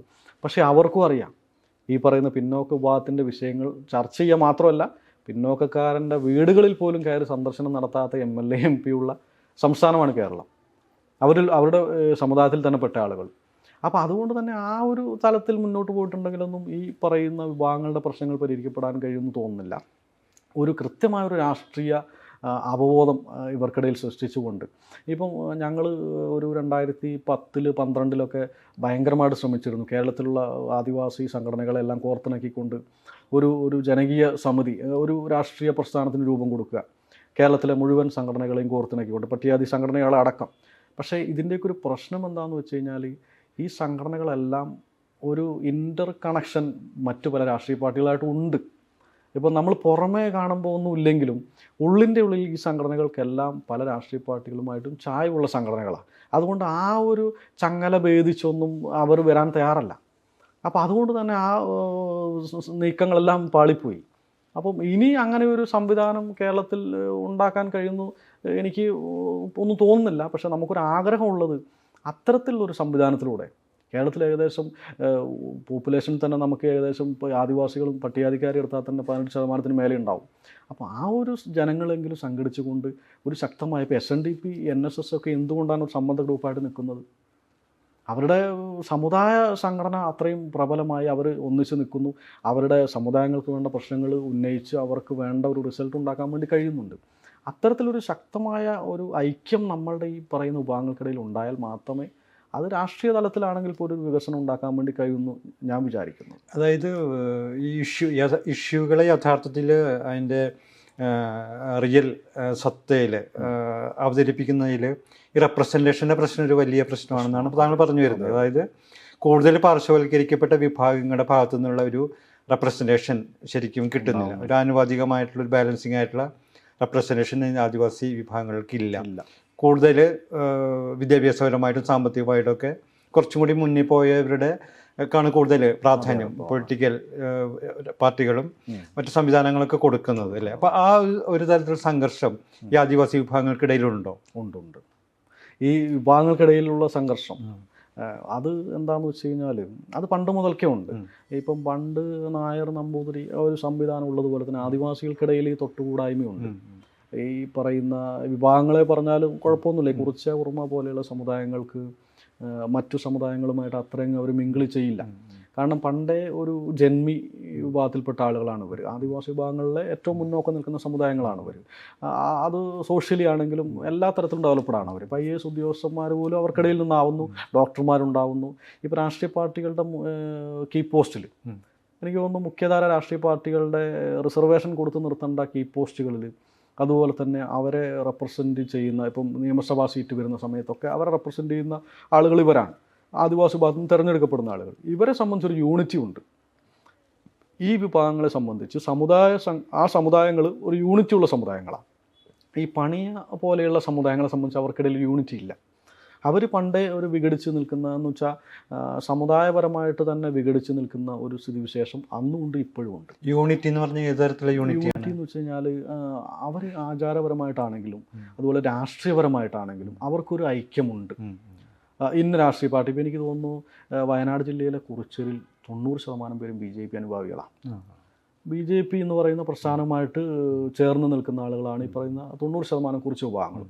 അതുകൊണ്ട് തന്നെ BJPയെ ഇൻഫ്ലുവൻറ്റ് ചെയ്തുകൊണ്ട് അല്ലെങ്കിൽ അവരുടെ കേന്ദ്ര ഗവൺമെൻറ്റിൻ്റെ പദ്ധതികളെ ഇംപ്ലിമെൻറ്റ് ചെയ്യാൻ വേണ്ടി അവർ നന്നായിട്ട് പാർട്ടി ഉപയോഗിക്കുന്നുണ്ട്. പാർട്ടി ഈ വിഭാഗങ്ങളെ ഉപയോഗിക്കുന്നുണ്ട്. അതുപോലെ കുറുമ വിഭാഗത്തിൽപ്പെട്ട ആളുകൾ, അത് രണ്ട് രാഷ്ട്രീയ കോൺഗ്രസ് CPM പോലെയുള്ള പ്രസ്ഥാനങ്ങളിൽ ശക്തമായി ഉറച്ചു നിൽക്കുന്ന വിഭാഗങ്ങളാണ് ഈ വിഭാഗങ്ങൾ. പക്ഷേ ഈ പറയുന്ന പണിയ കാട്ടുനായ്ക്ക പോലെയുള്ള സമുദായങ്ങളെ സംബന്ധിച്ച് അങ്ങനെ ഒരു യൂണിറ്റി അവർക്കില്ല. അവർ ഇലക്ഷൻ ആകുമ്പം ഈ നമ്മൾ നേരത്തെ സംസാരിച്ചതുപോലെ ഒരു വണ്ടി കൊണ്ടുവന്ന് വെച്ച് കഴിഞ്ഞാൽ കയറിപ്പോകുന്നു, വോട്ട് ചെയ്യുന്നു, തിരിച്ചു വരുന്നു. അങ്ങനെ ഇന്ന പ്രസ്ഥാനത്തിന് വേണ്ടി അല്ലെങ്കിൽ എനിക്ക് എൻ്റേതായിട്ടുള്ള ഐഡിയ ഉണ്ട്, ആ ഒരു ഐഡിയോളജിയിൽ മാത്രമേ ഞാൻ നിൽക്കുകയുള്ളൂ എന്നൊരു യൂണിറ്റിയോടെ നിലനിൽക്കുന്ന ഒരു സമുദായമല്ല ഈ വിഭാഗങ്ങൾ. അത് രാഷ്ട്രീയ പാർട്ടികളും സംഘടനകളെല്ലാം മുതലെടുക്കുന്നുണ്ട്. BJPക്കൊക്കെ ഈ പറഞ്ഞ പോലെ കൂടുതൽ ഈ ആദിവാസി വിഭാഗങ്ങളിലേക്ക് നുഴഞ്ഞു കയറാനുള്ള ഒരു റൂട്ട് ഉണ്ടാക്കി കൊടുത്തുള്ളത് ഈ സാമൂഹ്യ വിഭജനമാണെന്നും കൂടി പറയാം. തീർച്ചയായിട്ടും. BJPയെ സംബന്ധിച്ച് അവർ ഭയങ്കരമായിട്ട് ഇപ്പം മലദൈവങ്ങളെയൊക്കെ ആരാധിക്കാൻ തുടങ്ങി.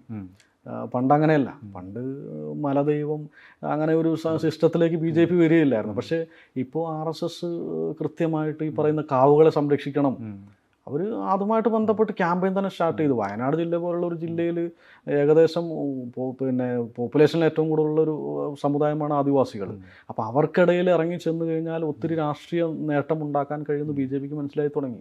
അതുകൊണ്ട് തന്നെ കാവുകൾ സംരക്ഷിക്കുന്നു, മലദൈവങ്ങളെ അവർ ആരാധിക്കാൻ തുടങ്ങുന്നു, അതിനു വേണ്ട സൗകര്യങ്ങൾ ആദിവാസികൾക്ക് ഉണ്ടാക്കി കൊടുക്കുന്നു. ഇപ്പോൾ ആദിവാസികളെ സംബന്ധിച്ച് അവരുടെ ദൈവികമായിട്ടുള്ള സംവിധാനങ്ങളെ സംരക്ഷിക്കാൻ വരുന്നവൻ്റെ കൂടെ നിൽക്കും. അങ്ങനെ ഒരു ആത്മാർത്ഥതയുള്ള വിഭാഗമാണ് ഈ വിഭാഗം. കാരണം അവരുടെ സംസ്കാരത്തെയും ദൈവികമായിട്ടുള്ള ആചാരങ്ങളെയും സംരക്ഷിക്കാൻ ആര് വരുന്നോ അവരുടെ കൂടെ എപ്പോഴും ഈ പറയുന്ന സമുദായം നിൽക്കും, നല്ല ശക്തമായിട്ട് നിൽക്കുന്ന ഒരു വിഭാഗം തന്നെയാണ്. അത് പറയുന്ന RSS പോലെയുള്ള സംവിധാനങ്ങൾ കൃത്യമായിട്ട് ഉപയോഗപ്പെടുത്തുന്നുണ്ടെന്നുള്ള കാര്യത്തിൽ ഒരു സംശയവുമില്ല. അതൊരു BJPയുടെ ഒരു ഹിന്ദുത്വ ഇൻക്ലൂഷൻ തന്ത്രമാണെന്ന് ഇവർ തിരിച്ചറിയുന്നില്ല. ഒരിക്കലും ഇല്ല. അതാണ് പ്രശ്നം. ഇപ്പം ആദിവാസികൾ ഹിന്ദുക്കൾ അല്ല എന്ന് അവകാശപ്പെടുന്ന ഒരാളാണ്. അതെ, ഹിന്ദുക്കളല്ല അവർ. പക്ഷേ BJPയുടെ ക്യാമ്പയിൻ ഹിന്ദു എന്ന് വെച്ചാൽ ഒരു നിങ്ങൾ ഹിന്ദുവാണ്, നമ്മൾ ഹിന്ദുക്കൾ ഒന്നിച്ച് നിൽക്കണം. ഇപ്പം അവർ ഇപ്പോഴും ഹിന്ദുക്കളിൽ ഏറ്റവും പിന്നോക്കം നിൽക്കുന്ന നിങ്ങൾ നമ്മുടെ കൂടെ, ഇപ്പം നിങ്ങളുടെ മലദൈവം, ഇപ്പം പണ്ട് അമ്പലങ്ങളെ ഭയങ്കരമായിട്ട് പ്രൊമോട്ട് ചെയ്യുകയും അമ്പലങ്ങളിലേക്ക് ആദിവാസികൾക്ക് പ്രവേശനമില്ല എന്ന് പറയുകയും ചെയ്യുന്ന RSSകാരൻ ഇപ്പോൾ അമ്പലങ്ങൾ ഒഴിവാക്കിക്കൊണ്ട് കാട്ടിലെ മലദൈവങ്ങൾക്ക് വേണ്ടി അമ്പലം പണിയാൻ പോകുന്നു, അവരുടെ കൂടെ നിന്ന് പൂജ നടത്താൻ പോകുന്നു. അപ്പോൾ ആ ഒരു പൊളിറ്റിക്കൽ സ്ട്രാറ്റജിയാണ്, അതിനകത്ത് വേറൊരു വ്യത്യാസവുമില്ല. ഇപ്പോൾ പല അന്യാധീനപ്പെട്ട് നിൽക്കുന്ന കാവുകളെയും അവർ ഏറ്റെടുക്കുന്നു, അതിന് വേണ്ട ഫണ്ടുകൾ മുടക്കി കൊടുക്കുന്നു. എല്ലാ വർഷവും ദൈവത്തിന് കൊടുക്കുന്ന ഒരു പരിപാടിയൊക്കെ ഉണ്ട് ആദിവാസി വിഭാഗങ്ങൾക്ക്. ദൈവത്തിന് വെച്ചു കൊടുക്കുക, അവരുടെ കാവിലുള്ള ദൈവത്തിന് വെച്ചു കൊടുക്കുക. അതിൻ്റെ എക്സ്പെൻസ് പോലും ഇപ്പോൾ മീറ്റ് ചെയ്യുന്നത് ഈ പറയുന്ന വിഭാഗത്തിൽപ്പെട്ട ആളുകളാണ്. അപ്പോൾ അത്തരത്തിൽ മതത്തെ രാഷ്ട്രീയമായിട്ട് ഉപയോഗിക്കുക ആ ഒരു തലത്തിലേക്ക് മാറിക്കഴിഞ്ഞു. പ്രത്യേകിച്ച് ദുർബല വിഭാഗങ്ങൾക്കിടയിലാകുമ്പോൾ അത് കുറച്ചുകൂടി എളുപ്പത്തിൽ നടക്കും എന്നുള്ളത് അവർക്ക് മനസ്സിലായി തുടങ്ങി. ഈ പണിയ വിഭാഗത്തിനെ പോലുള്ള കൂടുതൽ പാർശ്വവൽക്കരിക്കപ്പെട്ട വിഭാഗങ്ങളിലേക്ക് ഇതുപോലുള്ള ഈ സ്വാംശീകരണ സൂത്രങ്ങൾ കടന്നു വരുന്നതിന് എന്താ ഒരു തടസ്സമായിട്ട് നിൽക്കുന്നത്? എന്താ തടസ്സം എന്ന് വെച്ച് കഴിഞ്ഞാൽ BJP ഇപ്പം മറ്റു രാഷ്ട്രീയ പാർട്ടികളെ സംബന്ധിച്ച് അവർ കൈയടക്കി വെച്ചിരിക്കുന്ന ഒരുപാട് ഊരുകളുണ്ട്. ഇപ്പം കുറേ കാലങ്ങളായിട്ട് CPM കോളനി അല്ലെങ്കിൽ കോൺഗ്രസ് കോളനി എന്നറിയപ്പെടുന്ന കോളനികളുണ്ട്. ഉണ്ട്. കാരണം ഒരു കോളനി അല്ലെങ്കിൽ ഒരു സെറ്റിൽമെൻറ്റ് ഉണ്ടെങ്കിൽ അതിന് ചുറ്റും ഏത് രാഷ്ട്രീയ പാർട്ടിയിൽപ്പെട്ട ആളുകളാണോ താമസിക്കുന്നത് അവരുടെ കസ്റ്റഡിയിലായിരിക്കും ആ ഊരുകൾ. കാരണം അവർ എന്താ പറയുക, പോറ്റി വളർത്തി എന്ന് വെച്ച് കഴിഞ്ഞാൽ ഈ പിന്നെ അറുക്കാൻ മറ്റേ നമ്മളെ നാൽക്കാലികളെ അറുക്കാൻ വേണ്ടി വളർത്തുന്ന പോലെ അങ്ങനെ പാകപ്പെടുത്തി വെക്കുന്ന വിഭാഗങ്ങളാണ് ഈ പറയുന്ന. ഇപ്പോഴും ആ ഊരുകളുണ്ട്. അപ്പം അത് ഒരു പരിധിവരെ BJPക്ക് വലിയ രീതിയിൽ ഇവർക്ക് ഇങ്ങോട്ട് കടന്നു വരാൻ പറ്റാത്തൊരവസ്ഥ ഉണ്ടാവുന്നുണ്ട്. പിന്നെ എന്താണെന്ന് വെച്ച് കഴിഞ്ഞാൽ ക്രിസ്ത്യൻ മിഷണറികളുടെയൊക്കെ വല്ലാതെ ഒരു ഇടപെടൽ ഈ പറയുന്ന ആദിവാസി ഊരുകളിൽ കൃത്യമായിട്ട് ഉണ്ടാവുന്നുണ്ട്. അത് എനിക്ക് തോന്നുന്നു ഒരു 85-90 കാലഘട്ടം മുതലേ ഉണ്ട്. ഈ ക്രിസ്ത്യൻ മിഷണറികളുടെയൊക്കെ കൃത്യമായിട്ടുള്ള ഇടപെടൽ ഇതിനകത്ത് ഉണ്ടാവുന്നുണ്ട്. അപ്പം അത് ഒരു പരിധിവരെ BJPക്ക് എളുപ്പത്തിലങ്ങ് കടന്ന് കയറാൻ വേണ്ടി കഴിയാത്തൊരവസ്ഥയുണ്ട്. പക്ഷേ ഞാൻ പറയാം, അതിനെല്ലാം തരണം ചെയ്തുകൊണ്ട് 2019 ശേഷം, ഏകദേശം 2019 ശേഷം ഈ വയനാട് ജില്ലയിലെ ആദിവാസി ഊരുകളിൽ വലിയ രീതിയിലുള്ള പ്രവർത്തനവും ക്യാമ്പയിനും അവരുടെ ഭാഗത്തുനിന്ന് ഉണ്ടാവുന്നുണ്ട്. കാരണം ഇപ്പം കോൺഗ്രസ്സോ CPM വിചാരിക്കാത്ത അതിലപ്പുറം വലിയ പ്രവർത്തനങ്ങളും കൃത്യമായിട്ടുള്ള അജണ്ടകളും ഈ പറയുന്ന ഊരുകളിൽ അവർ നടപ്പിലാക്കുന്നുണ്ട്. BJP അത് വലിയ രീതിയിൽ വിജയിച്ചു വരുന്നുമുണ്ട്. അത് കേന്ദ്ര ഭരണകൂടത്തിൻ്റെ സാമ്പത്തിക സഹായം തീർച്ചയായിട്ടും കേന്ദ്ര ഭരണകൂടം, അതോടൊപ്പം തന്നെ RSS പോലെയുള്ള പ്രസ്ഥാനങ്ങൾ. കാരണം ഇപ്പോൾ വയനാട് ജില്ലയെ സംബന്ധിച്ച് വർഷങ്ങളായിട്ട് കുടിവെള്ളമില്ലാത്തൊരു ഊരുണ്ടായിരുന്നു. സുരേഷ് ഗോപി ഒരു ദിവസം അവിടെ വരുന്നു. സുരേഷ് ഗോപി വന്നതിന് ശേഷം തൊട്ടടുത്ത ദിവസം ഒരു കുഴൽക്കിണർ ആ കോളനിയിൽ സ്ഥാപിക്കുന്നു. അവരുടെ കുടിവെള്ള പ്രശ്നം പരിഹരിക്കുന്നു. ഏകദേശം ഒരു 150ഓളം വോട്ടർമാരുള്ള ഒരു ഊരാണത്. ഇപ്രാവശ്യം ആ 150 വോട്ടർമാരും BJP അനുഭാവത്തോടെ നിന്ന് BJPക്ക് വേണ്ടി പ്രവർത്തിച്ചു എന്നുള്ളതാണ്. അപ്പോൾ അത്തരത്തിലൊരു കൃത്യമായ ഒരു രാഷ്ട്രീയ അജണ്ട അത് ഇന്നോ നാളെയോ എന്നല്ല, വളരെ ഒരു 10 കൊല്ലത്തെ ദീർഘവീക്ഷണത്തോടെ RSSും BJP അവിടെ ഇംപ്ലിമെൻറ്റ് ചെയ്യുന്നുണ്ട്. അതിനകത്തൊരു സംശയവുമില്ല. ഇപ്പോൾ വയനാട്ടിലെ ആദിവാസി വിഭാഗത്തിൽ നിന്ന് ഉയർന്നു വന്നിട്ടുള്ള ഏറ്റവും പ്രമുഖമായിട്ടുള്ള നേതാവാണ് CK ജാനു. ഇപ്പോൾ നമ്മളീ പറഞ്ഞ പോലെ ഈ BJPയുടെ ആദിവാസി വിഭാഗങ്ങളിലേക്കുള്ള നുഴഞ്ഞുകയറ്റത്തിനെ കുറിച്ചിട്ട് നമ്മൾ പറയുന്നു. അപ്പോൾ CK ജാനുവിൻ്റെ ഈ NDAയോടൊപ്പമുള്ള പ്രവർത്തനം, ചേർന്ന് നിന്നുകൊണ്ടുള്ള പ്രവർത്തനം എങ്ങനെയാണ് ഈ നമ്മളീ പറഞ്ഞ പ്രോസസ്സിനെ ആദിവാസികൾക്കിടയിൽ ഏത് രീതിയിലാണ് സ്വാധീനിച്ചിട്ടുള്ളത്? ശരിക്കും പിന്നെ NDAയിലേക്ക് CK ജാനുവിനെ കൊണ്ടുവരുന്നതിലൂടെ നല്ലൊരു ലക്ഷ്യം BJPക്ക് ഉണ്ടായിരുന്നു. കാരണം ദേശീയ തലത്തിൽ അന്ന് ഈ പറയുന്ന നോർത്ത് ഇന്ത്യയിൽ സംസ്ഥാനങ്ങളിലെല്ലാം ഭയങ്കരമായിട്ട് ദളിത് പീഡനങ്ങൾ, എനിക്ക് തോന്നുന്നു 2014 ശേഷം ആദ്യമായിട്ട് നരേന്ദ്രമോദി അധികാരത്തിൽ വരുമ്പോൾ ഭയങ്കരമായിട്ടുള്ള ദളിത് പീഡനങ്ങൾ നടക്കുന്നൊരു സമയമായിരുന്നു അത്. അപ്പം ദേശീയ തലത്തിൽ അല്ലെങ്കിൽ ഒരു ലോകത്തിൽ തന്നെ അറിയപ്പെടുന്ന ഒരു നേതാവ്, പ്രത്യേകിച്ച് കേരളത്തിൽ നിന്നും NDAയുടെ കൂടെ ചേർന്നാൽ ഒരു BJPയെ സംബന്ധിച്ച് BJP ഈ പറയുന്ന പിന്നോക്ക വിഭാഗത്തിൻ്റെ കൂടെയാണ് അല്ലെങ്കിൽ ആദിവാസി വിഭാഗത്തിൻ്റെ കൂടെയാണെന്ന് കാണിക്കാൻ വേണ്ടി കഴിയും എന്നുള്ളൊരു ബോധ്യത്തിൻ്റെ അടിസ്ഥാനത്തിലാണ് എനിക്ക് തോന്നുന്നു CK ജാനുവിനെ പാർട്ടിയിലേക്ക് കൊണ്ടുവരുന്നത്. അതിനുശേഷം CK ജാനു വന്നതിലൂടെ വലിയ മാറ്റം കേരളത്തിലെ ആദിവാസി വോട്ടർമാർക്കിടയിൽ ഉണ്ടാവും എന്നുള്ളൊരു ധാരണ കേരളത്തിലെ BJPക്ക് ഉണ്ടായിരുന്നു, കേന്ദ്ര BJPക്ക് ഉണ്ടായിരുന്നു. പക്ഷേ അത് 99% പരാജയപ്പെട്ടു എന്നുള്ളതാണ് വസ്തുത. അപ്പോൾ കേരളത്തിലെ ആദിവാസികളെ അല്ലെങ്കിൽ വയനാട് ജില്ലയിലെ ആദിവാസികളെ സംബന്ധിച്ച് CK ജാനു എന്ന് പറയുന്ന ഒരു വ്യക്തി ചെയ്ത അല്ലെങ്കിൽ അവരുടെ ഇടപെടലിലൂടെ ലഭിച്ച കുറേ നേട്ടങ്ങളുണ്ട്. ആ ഒരു നേട്ടങ്ങൾക്കുപരി അവരുടെ രാഷ്ട്രീയ ചിന്തകളെ അംഗീകരിക്കാൻ കഴിയുന്ന ഒരു സ്ഥിതിവിശേഷമുള്ള ആളുകളല്ല വയനാട്ടിലെ ആദിവാസികൾ. പ്രത്യേകിച്ച് രാഷ്ട്രീയപരമായിട്ട് സമുന്നയിച്ച് നിൽക്കാനോ സംഘടിച്ച് നിൽക്കാനോ ഒരിക്കലും ആഗ്രഹിക്കാത്ത, അല്ലെങ്കിൽ ആ ഒരു രാഷ്ട്രീയ തലത്തിലേക്ക് വരാൻ താല്പര്യപ്പെടാത്ത വിഭാഗമാണ് ഈ വിഭാഗം. പക്ഷേ കെ ജാനുവിൻ്റെ NDAയിലേക്കുള്ള വരവോ അവരുടെ സ്ഥാനാർത്ഥിത്വമോ BJPക്ക് 99% നേട്ടം ഉണ്ടാക്കാൻ കഴിഞ്ഞില്ല എന്ന് വിശ്വസിക്കുന്ന ഒരാളാണ് ഞാൻ. ആ ഒരു തലത്തിൽ തന്നെയാണ് അത് ഇപ്പോഴും തുടർന്നുകൊണ്ടിരിക്കുന്നത്. പക്ഷേ പല വേദികളിലും അവർ ജാനുവിനെ ഉപയോഗിക്കാറുണ്ട്. പിന്നെ ഞങ്ങൾ പിന്നെ ആദിവാസികളുടെ കൂടെയാണ്, ആദിവാസി പ്രശ്നങ്ങൾ പരിഹരിക്കപ്പെടാൻ NDA പോലുള്ളൊരു പ്രസ്ഥാനം വരണം എന്ന് പറയുമ്പോഴും നമ്മൾ കണ്ടൊരു കാര്യം, ദ്രൗപദി മുർമുവിനെ പാർലമെൻറ്റ് പിന്നെ ഇനാഗുറേഷനിൽ നിന്ന് മാറ്റി നിർത്തിയൊരു പ്രസ്ഥാനമാണത്. കെ ജാനുവിനെ ഇവിടെ കൂടെ കൂട്ടി ഞങ്ങൾ പിന്നോക്ക വിഭാഗത്തിൻ്റെ കൂടെയാണെന്ന് പറയുമ്പോഴും ദേശീയ തലത്തിൽ രാഷ്ട്രപതിയായിട്ടുള്ള നമ്മുടെ ഏറ്റവും പരമാധികാരിയായിട്ടുള്ള ഒരാളെ മാറ്റി നിർത്തിക്കൊണ്ട് പാർലമെൻറ്റ് ഉദ്ഘാടനം ചെയ്തൊരു പ്രസ്ഥാനമാണ് ഈ പറയുന്ന ഇവിടെ ഇത് പറയുന്നത്. അപ്പോൾ അതുകൊണ്ട് ഈ ജാനുവിൻ്റെ NDAയിലേക്കുള്ള പോക്കിലൂടെയൊന്നും BJPക്ക് കേരളത്തിൽ ഒരു നേട്ടവും ഉണ്ടാക്കാൻ കഴിയുമെന്ന് ഞാൻ വിശ്വസിക്കുന്നില്ല. ആദിവാസികൾക്കിടയിലും അങ്ങനെ ഒരു മാറ്റം ഉണ്ടാക്കാൻ ഇല്ല, ഒരിക്കലും ആദിവാസികൾക്കിടയിൽ ഒരു മാറ്റം ഉണ്ടാക്കാൻ കഴിഞ്ഞു എന്നുണ്ടെങ്കിൽ 2016 ജാനു പാർട്ടി NDAയിലേക്ക് പോകുന്നത്. ഏകദേശം 8 വർഷക്കാലമായി. ഇപ്പോൾ 8 വർഷക്കാലമായിട്ട് BJP എന്ത് ജാനുവിന് നൽകി, അല്ലെങ്കിൽ BJP ഏത് തരത്തിൽ ജാനുവിനെ പരിഗണിച്ചു നമ്മൾ കാണുന്നതാണ്. അപ്പോൾ അതുകൊണ്ട് ഇപ്പം ജാനു NDAയിൽ തുടർന്നത് കൊണ്ട് കേരളത്തിലെ അല്ലെങ്കിൽ വയനാട് ജില്ലയിലെ ആദിവാസി വിഭാഗങ്ങൾക്കിടയിൽ ഒരു മാറ്റം ഉണ്ടാക്കാൻ കഴിയുമെന്ന് ഞാൻ വിശ്വസിക്കുന്നില്ല. കാരണം അങ്ങനെ ഉണ്ടെങ്കിൽ BJP അവർക്ക് വേണ്ട പരിഗണന പാർട്ടിയിൽ കൊടുത്തുകൊണ്ട്, അല്ലെങ്കിൽ അവരുടെ ഭരണ സംവിധാനങ്ങളിൽ കൊടുത്തുകൊണ്ട്, അവരിലൂടെ വയനാട് ജില്ലയിലെ ആദിവാസികളുടെ വിഷയം ദേശീയ തലത്തിൽ കൊണ്ടുവന്നുകൊണ്ട് പരിഹരിക്കപ്പെടാൻ അവർക്ക് എത്രയോ സമയം ഉണ്ടായിരുന്നു. അപ്പോൾ ഇനി അങ്ങോട്ട് കഴിയുമെന്ന് ഞാൻ വിശ്വസിക്കുന്നില്ല.